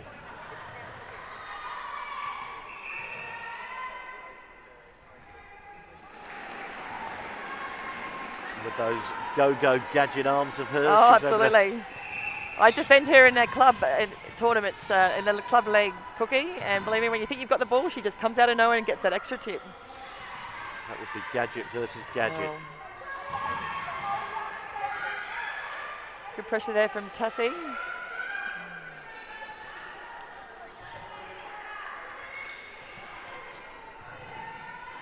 So Gibraltar really need to get a few goals in there to keep it in the running for this game. And as they speak. So without doubt, we're seeing Gibraltar taking some longer shots, which I think is down to the really good work of the Hong Kong defence, making them work for every inch. Yeah, they just can't get close to the post.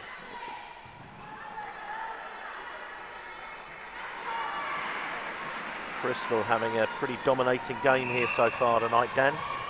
Absolutely. She had a great game last night too. See Connie Wong in front of me looking at the organising the desk. It feels a bit strange, Connie Wong not being on court tonight. Being such a large part of Hong Kong netball team. And there is no doubt she'd make a better door than a window. that being a reference to the fact she was standing in front of us and we couldn't see the court. Ooh. And a good intercept, but not quite coming up with the ball there. Yeah, pretty sure that had to be a Gibraltar throw. Oh, great intercept there by Elise Daly. Really nice play from Hong Kong. Crowd going wild, Cookie. Really putting the support behind Hong Kong, the home crowd. So Hong Kong just kind of stretching their legs a little bit here at the moment.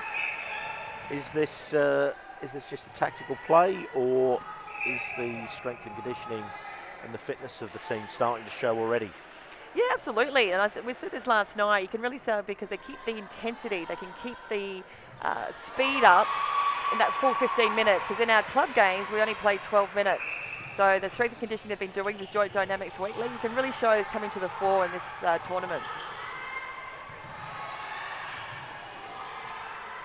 Extra 3 minutes doesn't sound like much, Cookie, but when you add 4 by 3, 12 minutes, that's almost a whole new extra quarter of what we normally used to be playing.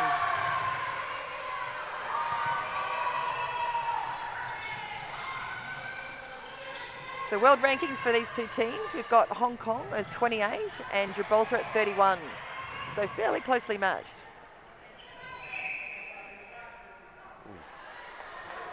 Unlucky there, I think that was that offside. Oh, contact call. Wing attack for Gibraltar. Marino.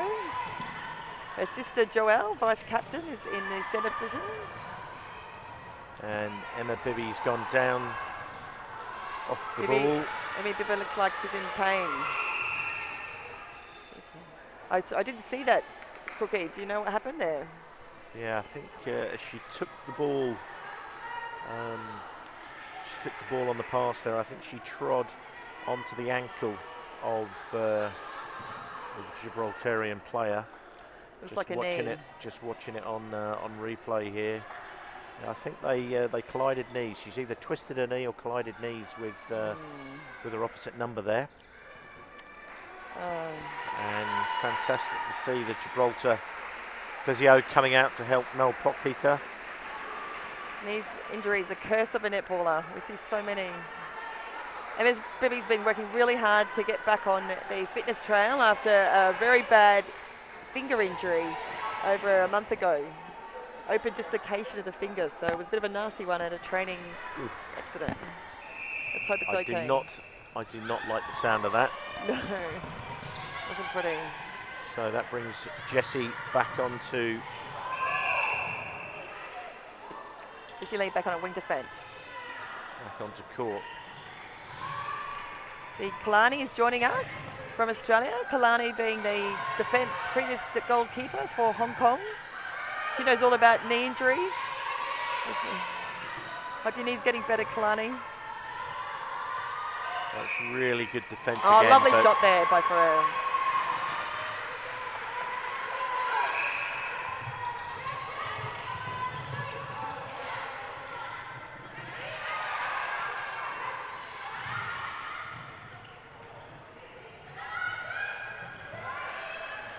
Going for that long shot again. Oh, beautiful. Great statistics. They're really accurate this quarter. There's actually a whole game, Cookie. Yeah, that's they were out to an 8-goal advantage, and Gibraltar pulled it back to 5 goals. Crystal, good rebound, and just a nice easy shot in there. We've just got 5 minutes to go. Hong Kong 21, Gibraltar 15. Lacking a few options there.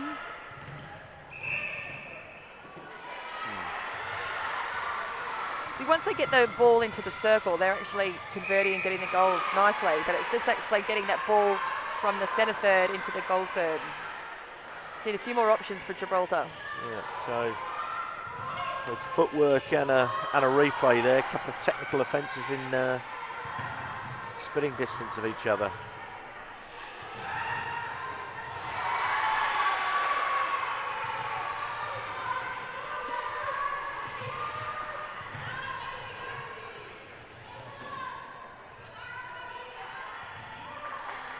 Oh, unlucky there from Kozo.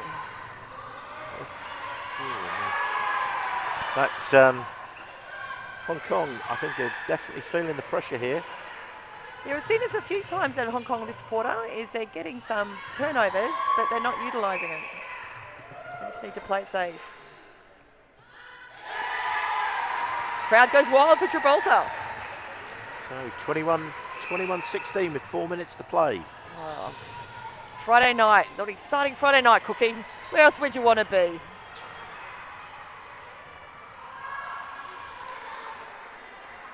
Chan finding great space there. Another great shot there. Looked like the defence was double teaming Crystal, and so Angela just came in and took the space. Joelle and Janice, the sisters, working a nice combination. Just got to find the top of the circle.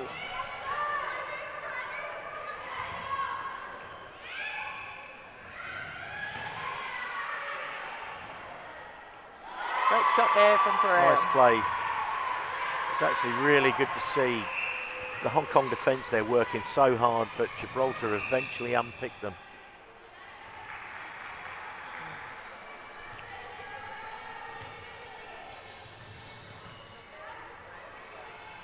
Must be pretty proud. Their parents, Janelle and Janice Joelle, being 2 sisters, 2 daughters in a national team. It's good to see. I've just noticed coming online Dan Barlow, who's Hong Kong international prop forward, recently played for Hong Kong in the repechage in Marseille. He's watching, as is Andrew Kelly, who is the Valley coach and was the national team forwards coach. So Dan Barlow, Ned Kelly, welcome. Hello. I must say, over the last 5 years, Hong Kong netball has definitely got a lot more exposure. It's become a lot more popular, which is great to see. And I think best testament is this: we can benefit from this 4 nation tournaments. Absolutely. We've come a long way. It used to be Tri-Nations, Cookie, 2 years ago, and then from last year we started up the 4 nations. Yep. So you're having Grenada, Ireland, Hong Kong, and Singapore play last year. Only 5 minutes now, with 2 minutes to go in the second quarter. Yeah, it's been a much tighter quarter than the first one. Absolutely.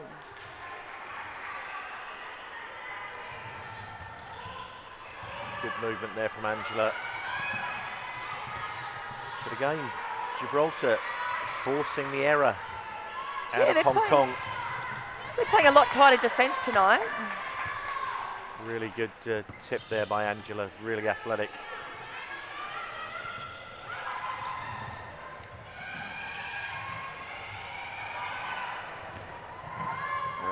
Trying to control the ball.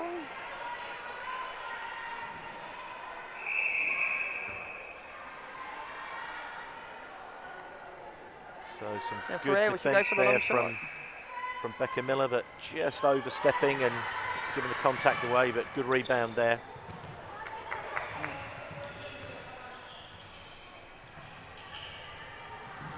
Great pressure there from the captain of Gibraltar team, Bryony Ravigno. Ravegnol. My apologies.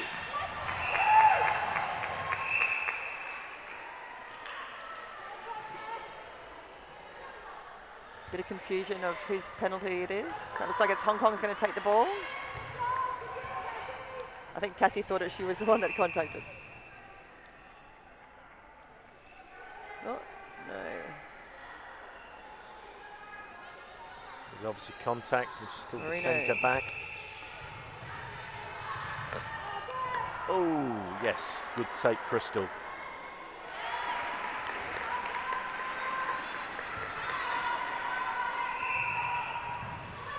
So 6 in it. Gibraltar really need to score this one to keep them close into the game.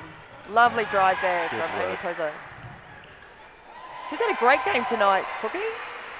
Driving well, really shooting high accuracy as well.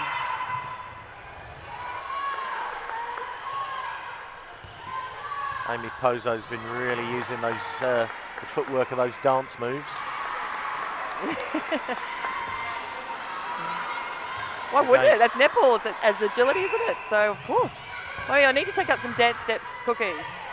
So just about 10 seconds to go. Gibraltar really upping the ante here, seeing if they can get a shot away. Oh, and footwork.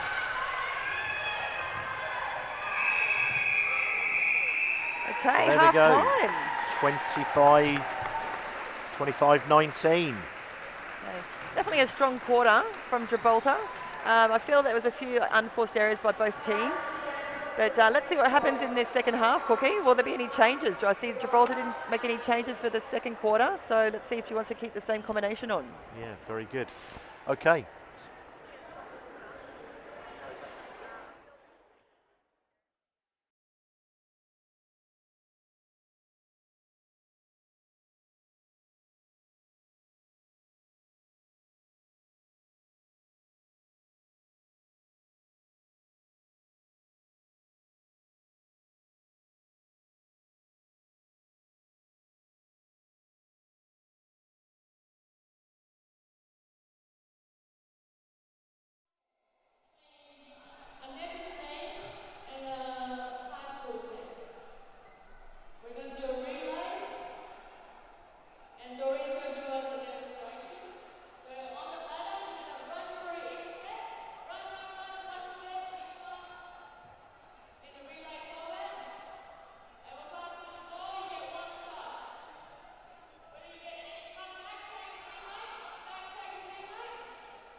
Hong Kong versus Gibraltar for day 2 of the Four Nations Hong Kong netball. So, Cookie, we've got a few changes for the Hong Kong team this third quarter. Yeah, a few positional changes. Crystal Cox still there under the net as goal shooter. Really having to work hard there. She's back with her Hong Kong Cricket Club partner, Michelle. Michelle being the co-captain of the Hong Kong team. And we've got the defence change now. We've got Becca Miller, goal defence, Kate Smith going now into goalkeeper. So this is the initial combination we had start off last night. Tassie now gone from goal defence down to wing defence. And Angela going into wing attack. So quite a few changes. Let's see what happens in this third quarter, Cookie. And I believe Gibraltar, there's no changes.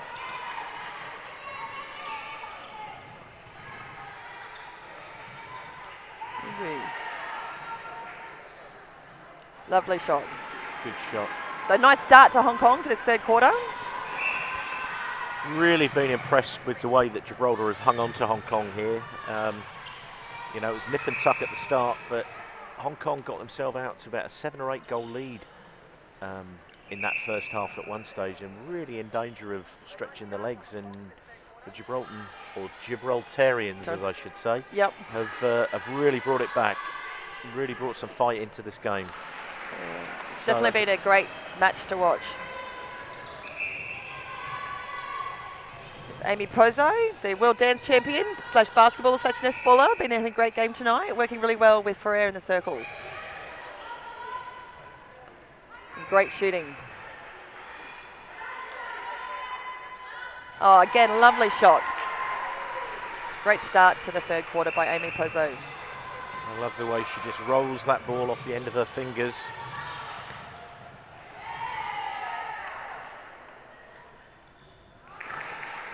So they're finding Crystal Cox now. They're sort of getting a bit of feeds into that circle. Yeah, struggling a little bit in that first half. I think their defence are making it a little bit harder for them to get the ball into Cox. Yeah, there's no doubt that she's really given Bryony Ravegno hard time there. Great attempt there by Becca Miller, but getting the contact call.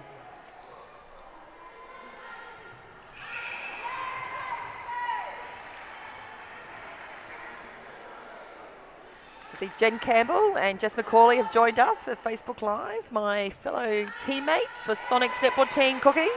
Jess McCauley, hey? Good evening to you, Jess. She's in LA at the moment, Cookie. Wow.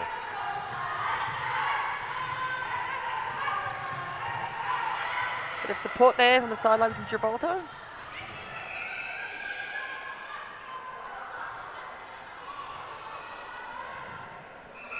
Oh, I don't think you're allowed to fall onto the ground. Well, she's lucky to get away with that one, I feel. It's one of the rules there, Cookie. You're not allowed to fall onto the ball. A good rebound by Kate Smith.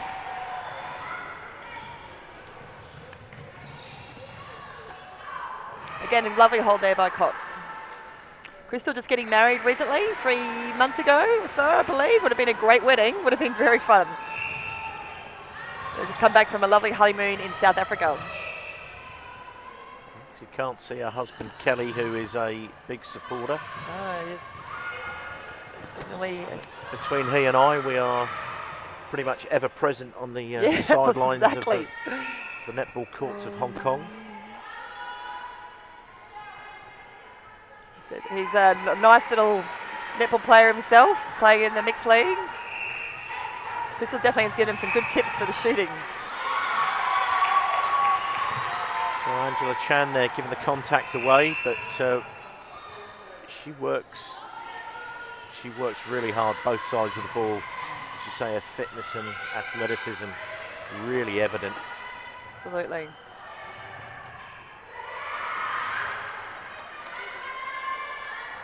Ferrer going for that long shot again. Lovely shot. Definitely got her eye in tonight. Without a doubt. As I said, time and time again, the Hong Kong defence are really making Gibraltar work hard for everything. But fair play to Gibraltar. They keep moving the ball around. And the two shooters are really nailing some long range shots, which is good to see.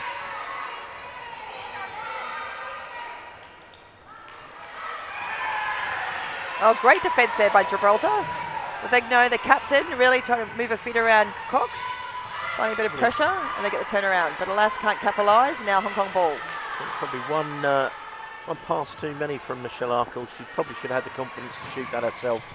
She's just looking for the easy drop off to Crystal Cox under the goal. Lovely pass there, but nice combination, Michelle and Crystal. So another great match tomorrow night, Cookie. We've got Hong Kong play Malaysia. That's going to be a tough game, a great game to watch.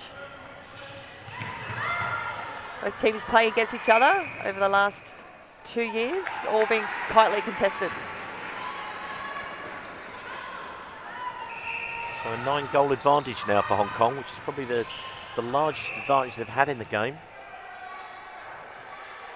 As we said earlier, Gibraltar definitely, once we get the ball, they get the ball into the circle, they can convert. It's just getting it and moving it around that circle, just getting those options in to find the shooters.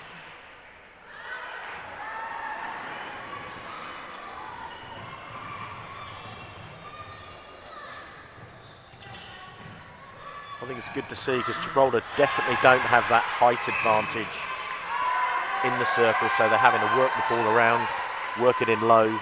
They don't have the same opportunity that Hong Kong do to lob the ball up to Crystal. A lot of hard work going in there. Yeah, if you notice how they bring the ball down through the whole court, they're going for those short, sharp passes. We don't see too many long balls from the Gibraltarians. Nice little pop shot there. Rosie Bruno joining us, I assume, from Gibraltar. Welcome, Rosie. Hi, Rosie. And we've got Pearl, another Sonics girl, joining us. We've got the whole Sonics team watching tonight. And I thought Pearl was a singer. Pearl's actually part of the Hong Kong squad, so she'll be watching this with interest. Where are you, Pearl? You should be coming down here to watch the game. We're working hard in the office. Really nice quick pass there by Ferrer. Oh, great shot. Nice passage of play there.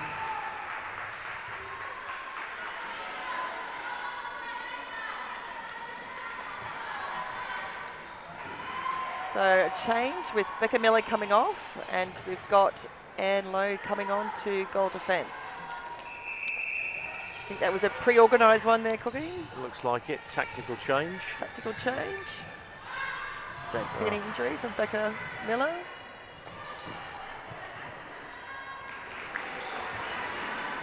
So we've seen a lot of changes from the Hong Kong team, but we haven't seen any from Gibraltar as yet. So they must be full strong confidence in their top 7. It's a long 4 days, so let's hope we can keep the legs for all 4 games. Yeah, absolutely. Seems to me that there's been some definite change up in terms of strategy, the way Hong Kong are playing, because Crystal appears to have a lot more space now within the goal circle. Well, we see Angela Chan at wing attack and Michelle as goal attack. So Michelle again works similar to Angela. She works around the top. She's a working player. She moves a lot, and Crystal's more of a holding shooter, giving that space for Crystal, for the feeders to find the ball. I love the versatility of the Hong Kong team. We see a lot of the players playing different positions, which is great to see. Gives a lot more options for coach Robin Minahera. Chris Shearer, hello. Chris, physio for Pro Health. Doubt he sees a lot of netballers with injuries. Absolutely. Another really good shot there from Gibraltar.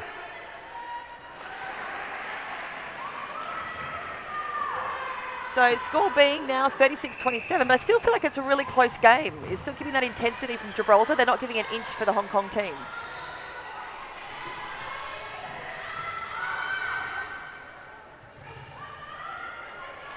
Julie Madsen, you're absolutely right. We love watching Gibraltar with their short, sharp possessions.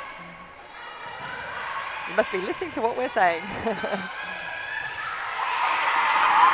Nice hand though. Just coming into the game, getting that possession.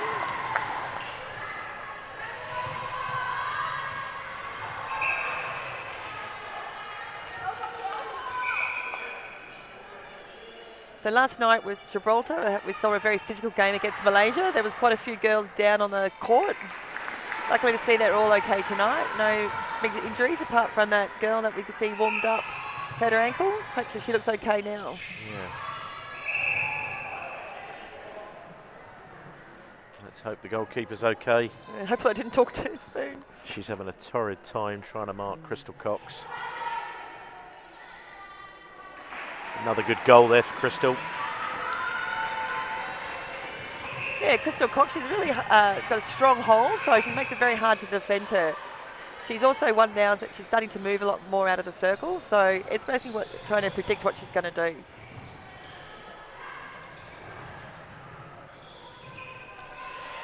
She's had a great tournament so far in his last 2 games.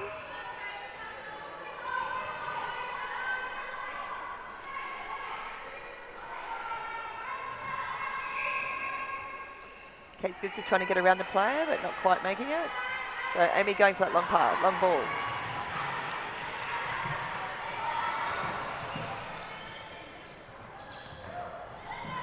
That's where we just need that extra height in defence, Cookie. They couldn't quite get their fingertips to the ball. Crystal pulling it in. It's good to see referee calling time, picking something off the court there. As we said, I think Crystal's strength under the goal has just gained and gained and gained. You know, some of these balls that she's taken a couple of years ago, I think she would have faltered, but really good core strength, keeping a balance. Really good to see. So Hong Kong pulling our way just a little bit now with 13-goal lead. So do you think Cookie and the Gibraltar playing the same 7, they seemed a bit tiring a little bit towards the last 5 minutes of this quarter? Well, you'd think so. Hong Kong have made, 7, 8, 9 changes throughout the course of the game, mixing it up. And considering, you know, the physical height advantage that Hong Kong have got, it must be hard work out there for Gibraltar. Yeah, absolutely. 2 ways it can go always when you're putting on new players and constantly changing. You've got the benefit of the fresh legs, but also, you know, it can take a little while if you're going to settle in with different combinations. But Hong Kong obviously used to the change, and they're doing well with the different change. Oh, and there we go. Lovely intercept there by captain Kate Eggers.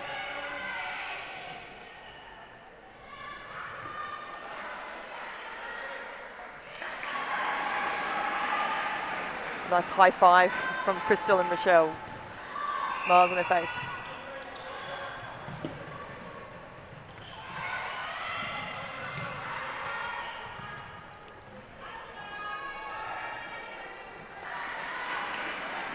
So a bit of a tussle there from the Gibraltar goal defence, O'Connor and Michelle Lakel. A few little elbows into each other. Wouldn't be netball without that, would it? Absolutely. I love to see the physical side of the game. I know it's a non-contact sport, but it's good to see a bit of fight between the players. I think actually now in Australia they classify it as a contact sport. You're obviously not allowed to contact, but it's classified as that because you see so much physicality on it. Does that say more about the way Australians play netball? Yeah, it may be. Gosh, we else? can sit with the diamonds. Good follow-up there from Michelle, and nails the rebound.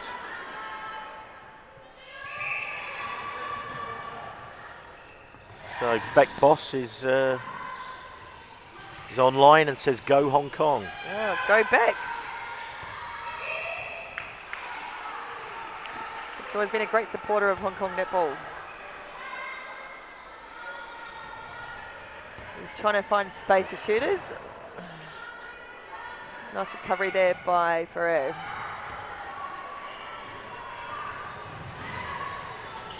So Amy Pozo.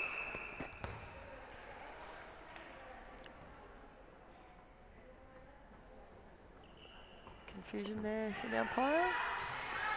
Contact call. Seemed to be some fairly stern words there from the umpire. Dan, do you know what was going on there? I think it was a contact call from Marino.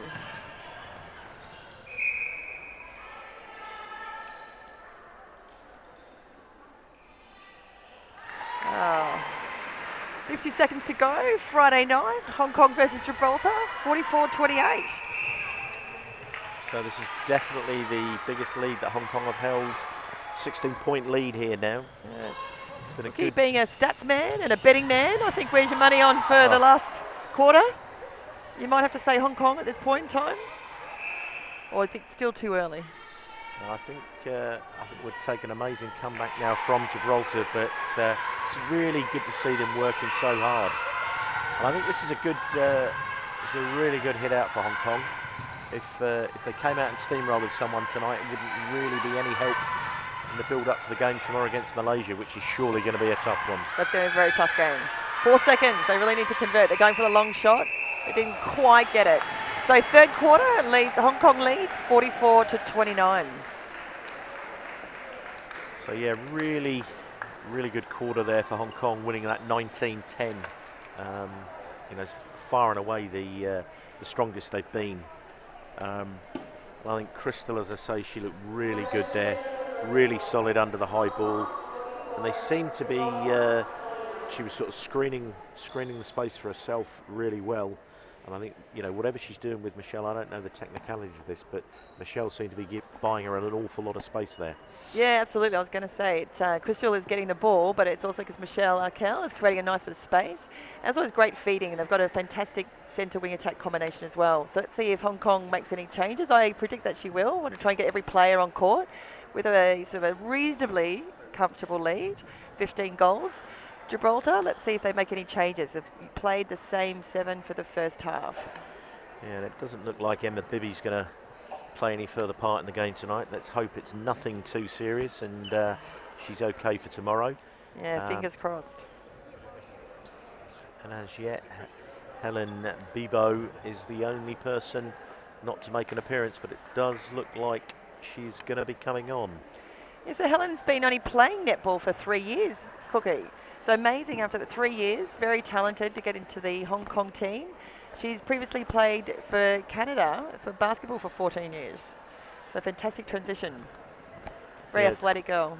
Big sport in Canada is women's basketball. My best man's sister was an all Canadian basketballer. There you go. Stats that I did not know. Do you play? I'm assuming that like you don't. She's 6'1" though, okay. so that's a big help. I was going to say, I'm assuming you've never played basketball, Cookie. No. Is that just a wild guess? No. I did play basketball. Oh. I played for the district, so. I take that back. Yeah. The district was called West Suffolk, I did represent them a couple of times, but I wasn't so much of a sort of a shooting guard like Shaquille O'Neal or LeBron James. I was very much in the UK we used to have this pretty small guy who played for Great Britain called Alton Bird, and he was a very small guy, but he could jump, and that was me. Well, there you go. I feel like our 81 Facebook followers feel like they know you so much better now. Absolutely. You're a commentator extraordinaire with not just netball, but for the Hong Kong rugby. You're doing the sevens this year, Cookie? When you say doing the sevens, I'll certainly be there. I've been here 23 years and never missed a day. Wow. So I've done 69 days in a row at the Hong Kong sevens. And this year I've got no official duties. Oh, watch out, Hong Kong sevens then. Danger. Exactly. And I'll be doing some of the match commentary at the Hong Kong Football Club 10s and stadium announcing. And then on Thursday night, it all kicks off with a big rugby dinner. Oh, the Sandy Bay rugby dinner. We've got Jim Hamilton, former Scotland international, and a guy called Josh Cronfeld, former All Black, coming to speak for us. And then, of course, it's a big public holiday on the Friday of the Sevens, so it could be a wild Sevens this year. That could be perfect timing, that public holiday, and I feel that's sort of a bit of a plug there for rugby, but that's all good. We've got I love how the fact that Hong Kong puts some fantastic sporting events on. We've obviously got the Hong Kong Four Nations as being the premier event of the year, but we've also got the Beach Fives coming up as a prelude to the Hong Kong Sevens. So Gibraltar has made a change. So we've got now Nunez in for wing attack, replacing Marino. So very, very surprising to me that Gibraltar haven't made more changes. Yeah, Yeah, I would have thought they've got to try and get a few fresh legs on. But the fact too, if they're slightly behind, just to perhaps try a few different combinations. Hong Kong with a strong start with Helen Bibbo on.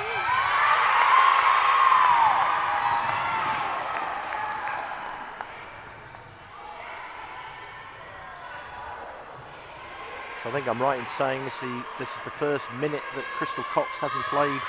She played every quarter last night. She played every quarter last night. So I think we've got, as I said, it's a big game on tomorrow night. So we want to rest her for that game. The vice coach, or assistant coach, I should say, of Hong Kong, Veronica Arnold. We can always hear her on the sidelines, being a cheering support. A recently new grandmother. Very excited, very cute baby. Exactly. Well, I think it's important that Robin Manahera knows that, you know, should the worst happen and Crystal maybe pick up an early injury at any point, that Helen has got some time on the court and she's also somebody that she can go to. Oh, absolutely. Yeah, we said this last night, just getting that confidence. And Helen did play with a combination of Crystal last night. Helen is a great player. She's got the height. As I said, it's just getting that combination, just getting the feeders used to her positioning. And there we go, great shot there by Helen.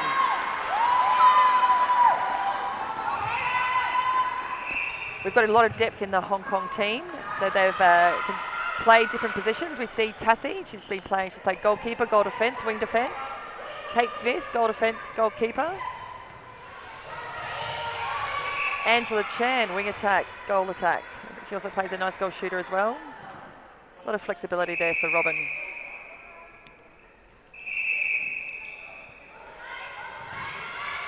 Oh, great tip there by Kate Smith. Kate Smith standing at 6 foot, brother being 7 foot. That's mightily tall. I thought my husband was tall at 6'7".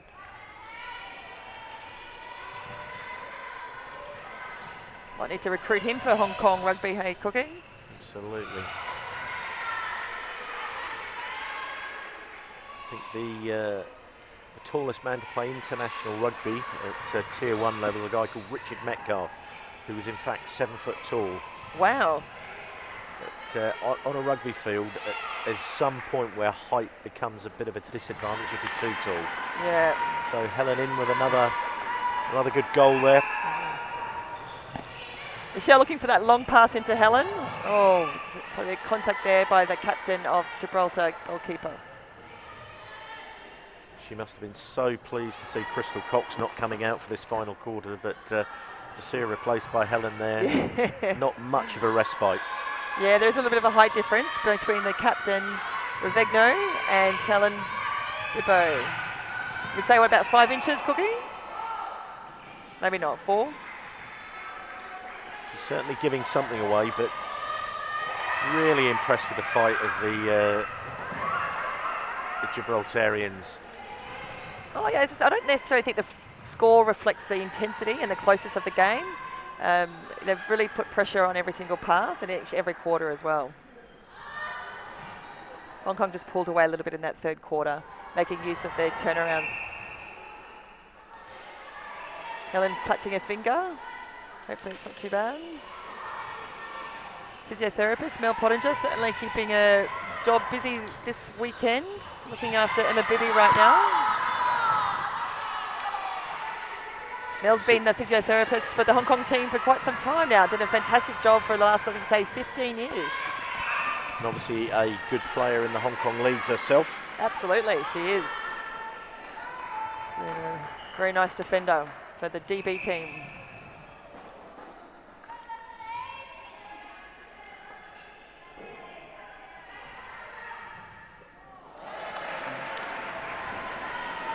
We see Michelle Arkel. She's got always an unusual shooting style, but it always seems to go in. Definitely works for her. So we've got a legend of rugby has just tuned in. Jed Thyan, better known as the Jedi. Alternative rugby commentary. Are they watching the netball or are they just tuned in for you, Cookie? When it comes to commentary, Jedi has taught me everything I know and quite possibly all the things I don't know. Oh, sounds dangerous. So Hong Kong, the first 5 minutes, have had a great start with just new combinations, and pulling up alongside. We've got now 50-29. Just extending that lead.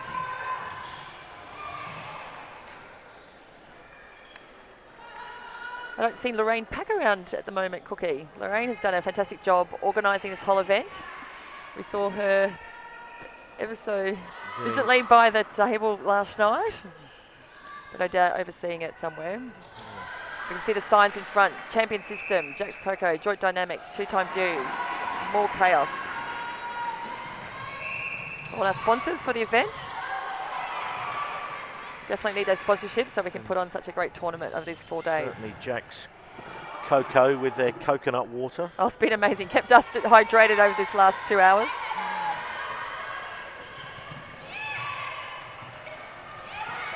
Great defensive pressure by Lowe.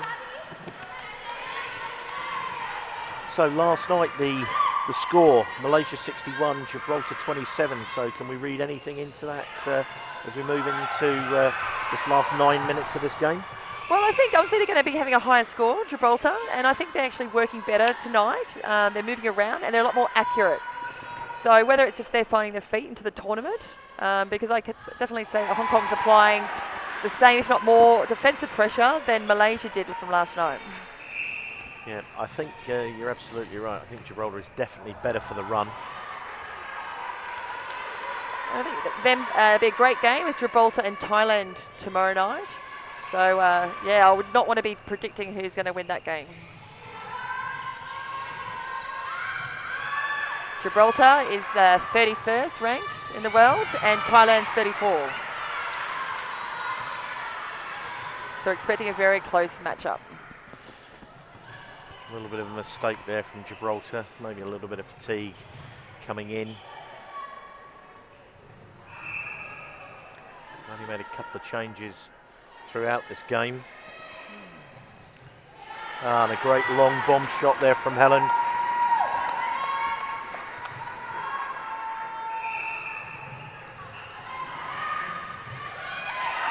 Let's try a tip there by Arkel. It's actually good to see Hong Kong really putting the pressure on.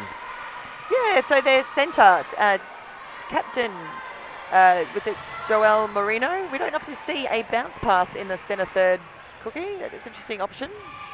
Unfortunately didn't come off and got a turnover with Hong Kong. I think it's great to see with only 7 minutes to go in the game that Hong Kong are still working really hard for each other, defending every ball. See them manning up here, trying to restrict them to get the intercept. I think that was more to do with all the work that was going on around the ball.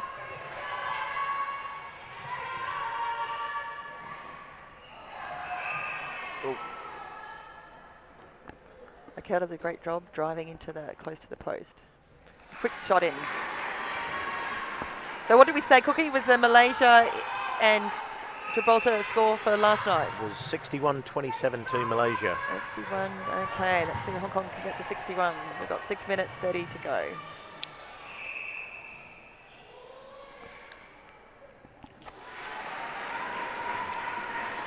So 2 goals in a row for Michelle Arkel.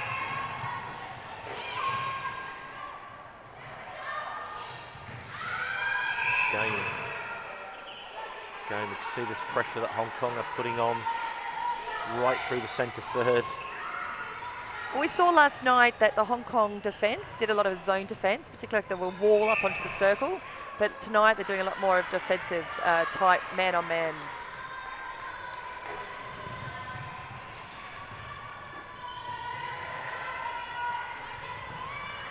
Good to try these different options because tomorrow night we see that Malaysia, they play a very aerial game, a very fast game. So man-on-man may be a bit difficult if they're losing the player. So zone defence is another good option. They did a great job last night with that zone defence.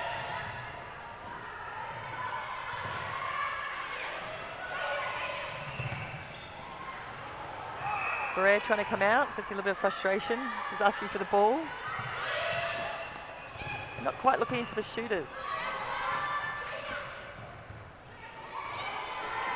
Great work from Angela Chan. Hong Kong are absolutely all over Gibraltar at the moment.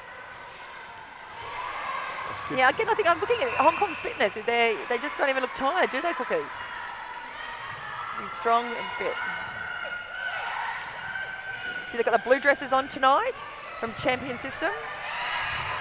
This Champion System for the great kit. Oh, fantastic tip there, and intercept from Kate Smith.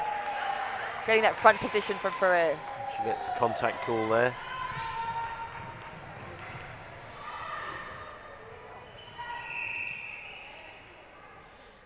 And I've only just realised, but in 10 minutes of this final quarter, Gibraltar have only scored 1 goal. Well, we've got to change now. Some new legs. Wing defence coming on. New defence for Gibraltar.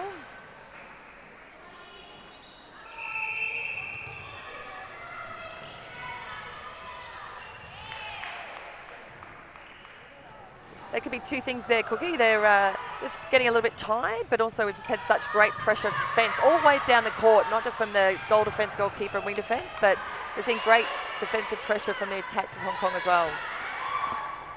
Not giving an inch to any ball. Yeah, I think some of these mistakes that we're actually seeing here now from Gibraltar, they do look like fatigue, both mental and physical. So we've got Holly Gregg coming in for wing defence for Gibraltar.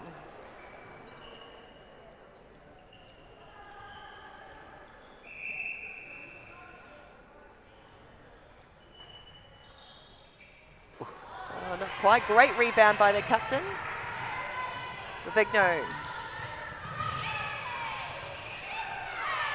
Yeah, there's that frustration again, just missing those options. Got to come forward to the ball.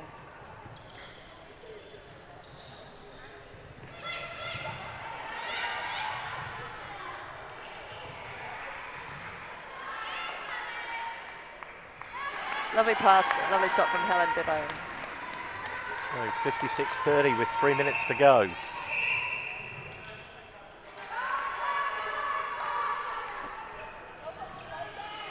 Again here, Veronica Arnold. Veronica Arnold's also the president of Asia Netball Federation.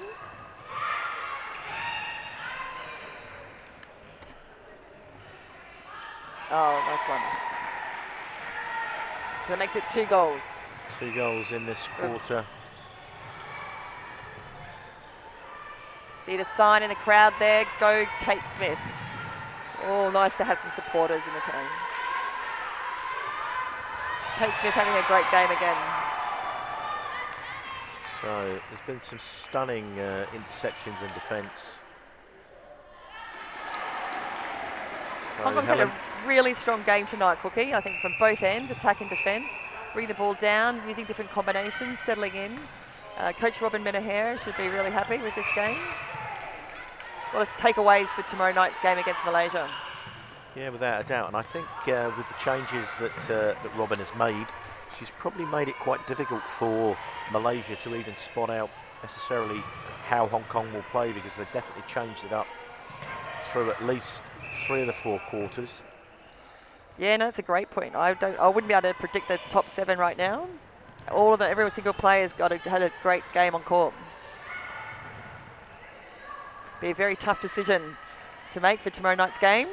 Oh, very close, but good rebound there from Helen Bibbo.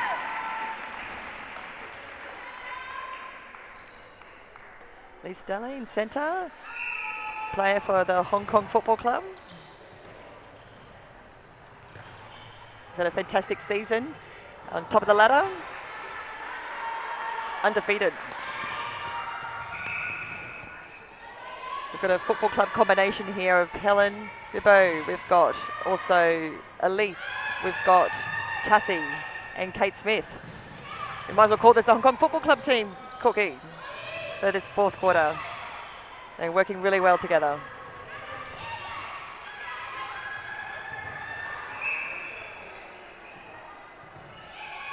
And Lo just trying to get that front position, not quite making it. So Amy Pozo's going for that long shot. The basketball shot going in, lovely. Got her eye in. It's pretty impressive because she's barely touched the ball in, say, the last 10 minutes. She Yeah, I think their stats definitely have still been up there in the shooting. It's just being able to get the ball into that circle. Again, lovely shot. Late comeback by Gibraltar, but it's a little bit too late. We've got it Hong Kong at the moment leading 58-33 with 20 seconds to go. Is Helen going to convert? Oh, nice pull in from Michelle. Crowd goes wild for the last 10 seconds. A little bit of exciting passage of play from Hong Kong. Will Gibraltar score one more? So 1 second showing on the clock here, 1 Dan. second. Only got one option here.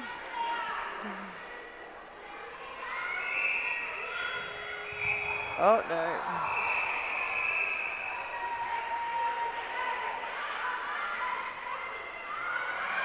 I wouldn't be surprised to see Amy nail this one. She's had great accuracy from the top of the circle. Well, I think it would be only fitting if she did. Oh. Oh. A step closer. Exciting end for the final 1 second, and she gets it. Well, great shot there from Amy Pozo. What a brilliant game. Hong Kong winning 59-36. As I said, I think Hong Kong had a fantastic match, great different combinations, but Gibraltar had had a really good match. They came out really strong in that first half. Just lacked that sort of little bit of, I guess, intensity in that last quarter. Yeah. I think Hong Kong can be pretty proud there. They got everybody into the game, made a lot of changes, and a good win and some good spirit there, coaches and players. So I think there'll be a few ice baths tonight, a bit of rest, recovery, a bit of game analysis, early bird, and ready for both teams. Have got a big matches tomorrow night. So we're going to see Hong Kong versus Malaysia. That's going to be at 6 p.m. Cookie, and we've got Thailand versus Gibraltar at 4 p.m. Kowloon Park, that's the place to be tomorrow afternoon. And a big, the players clapping the crowd there. They really have played their part tonight. They've been a great audience tonight. Really good turnout for a Friday night. I expect that weekend's going to be a big one too, Cookie. Absolutely. So final round games and then finals on Sunday. Oh, can't wait. Can't wait. Go Hong Kong. Go Hong Kong indeed. Thanks everyone for being online as well, Facebook. And we look forward to seeing you all tomorrow afternoon. Have a lovely night. Thanks again, Cookie. Thanks, Dan. Take care. See you Sunday.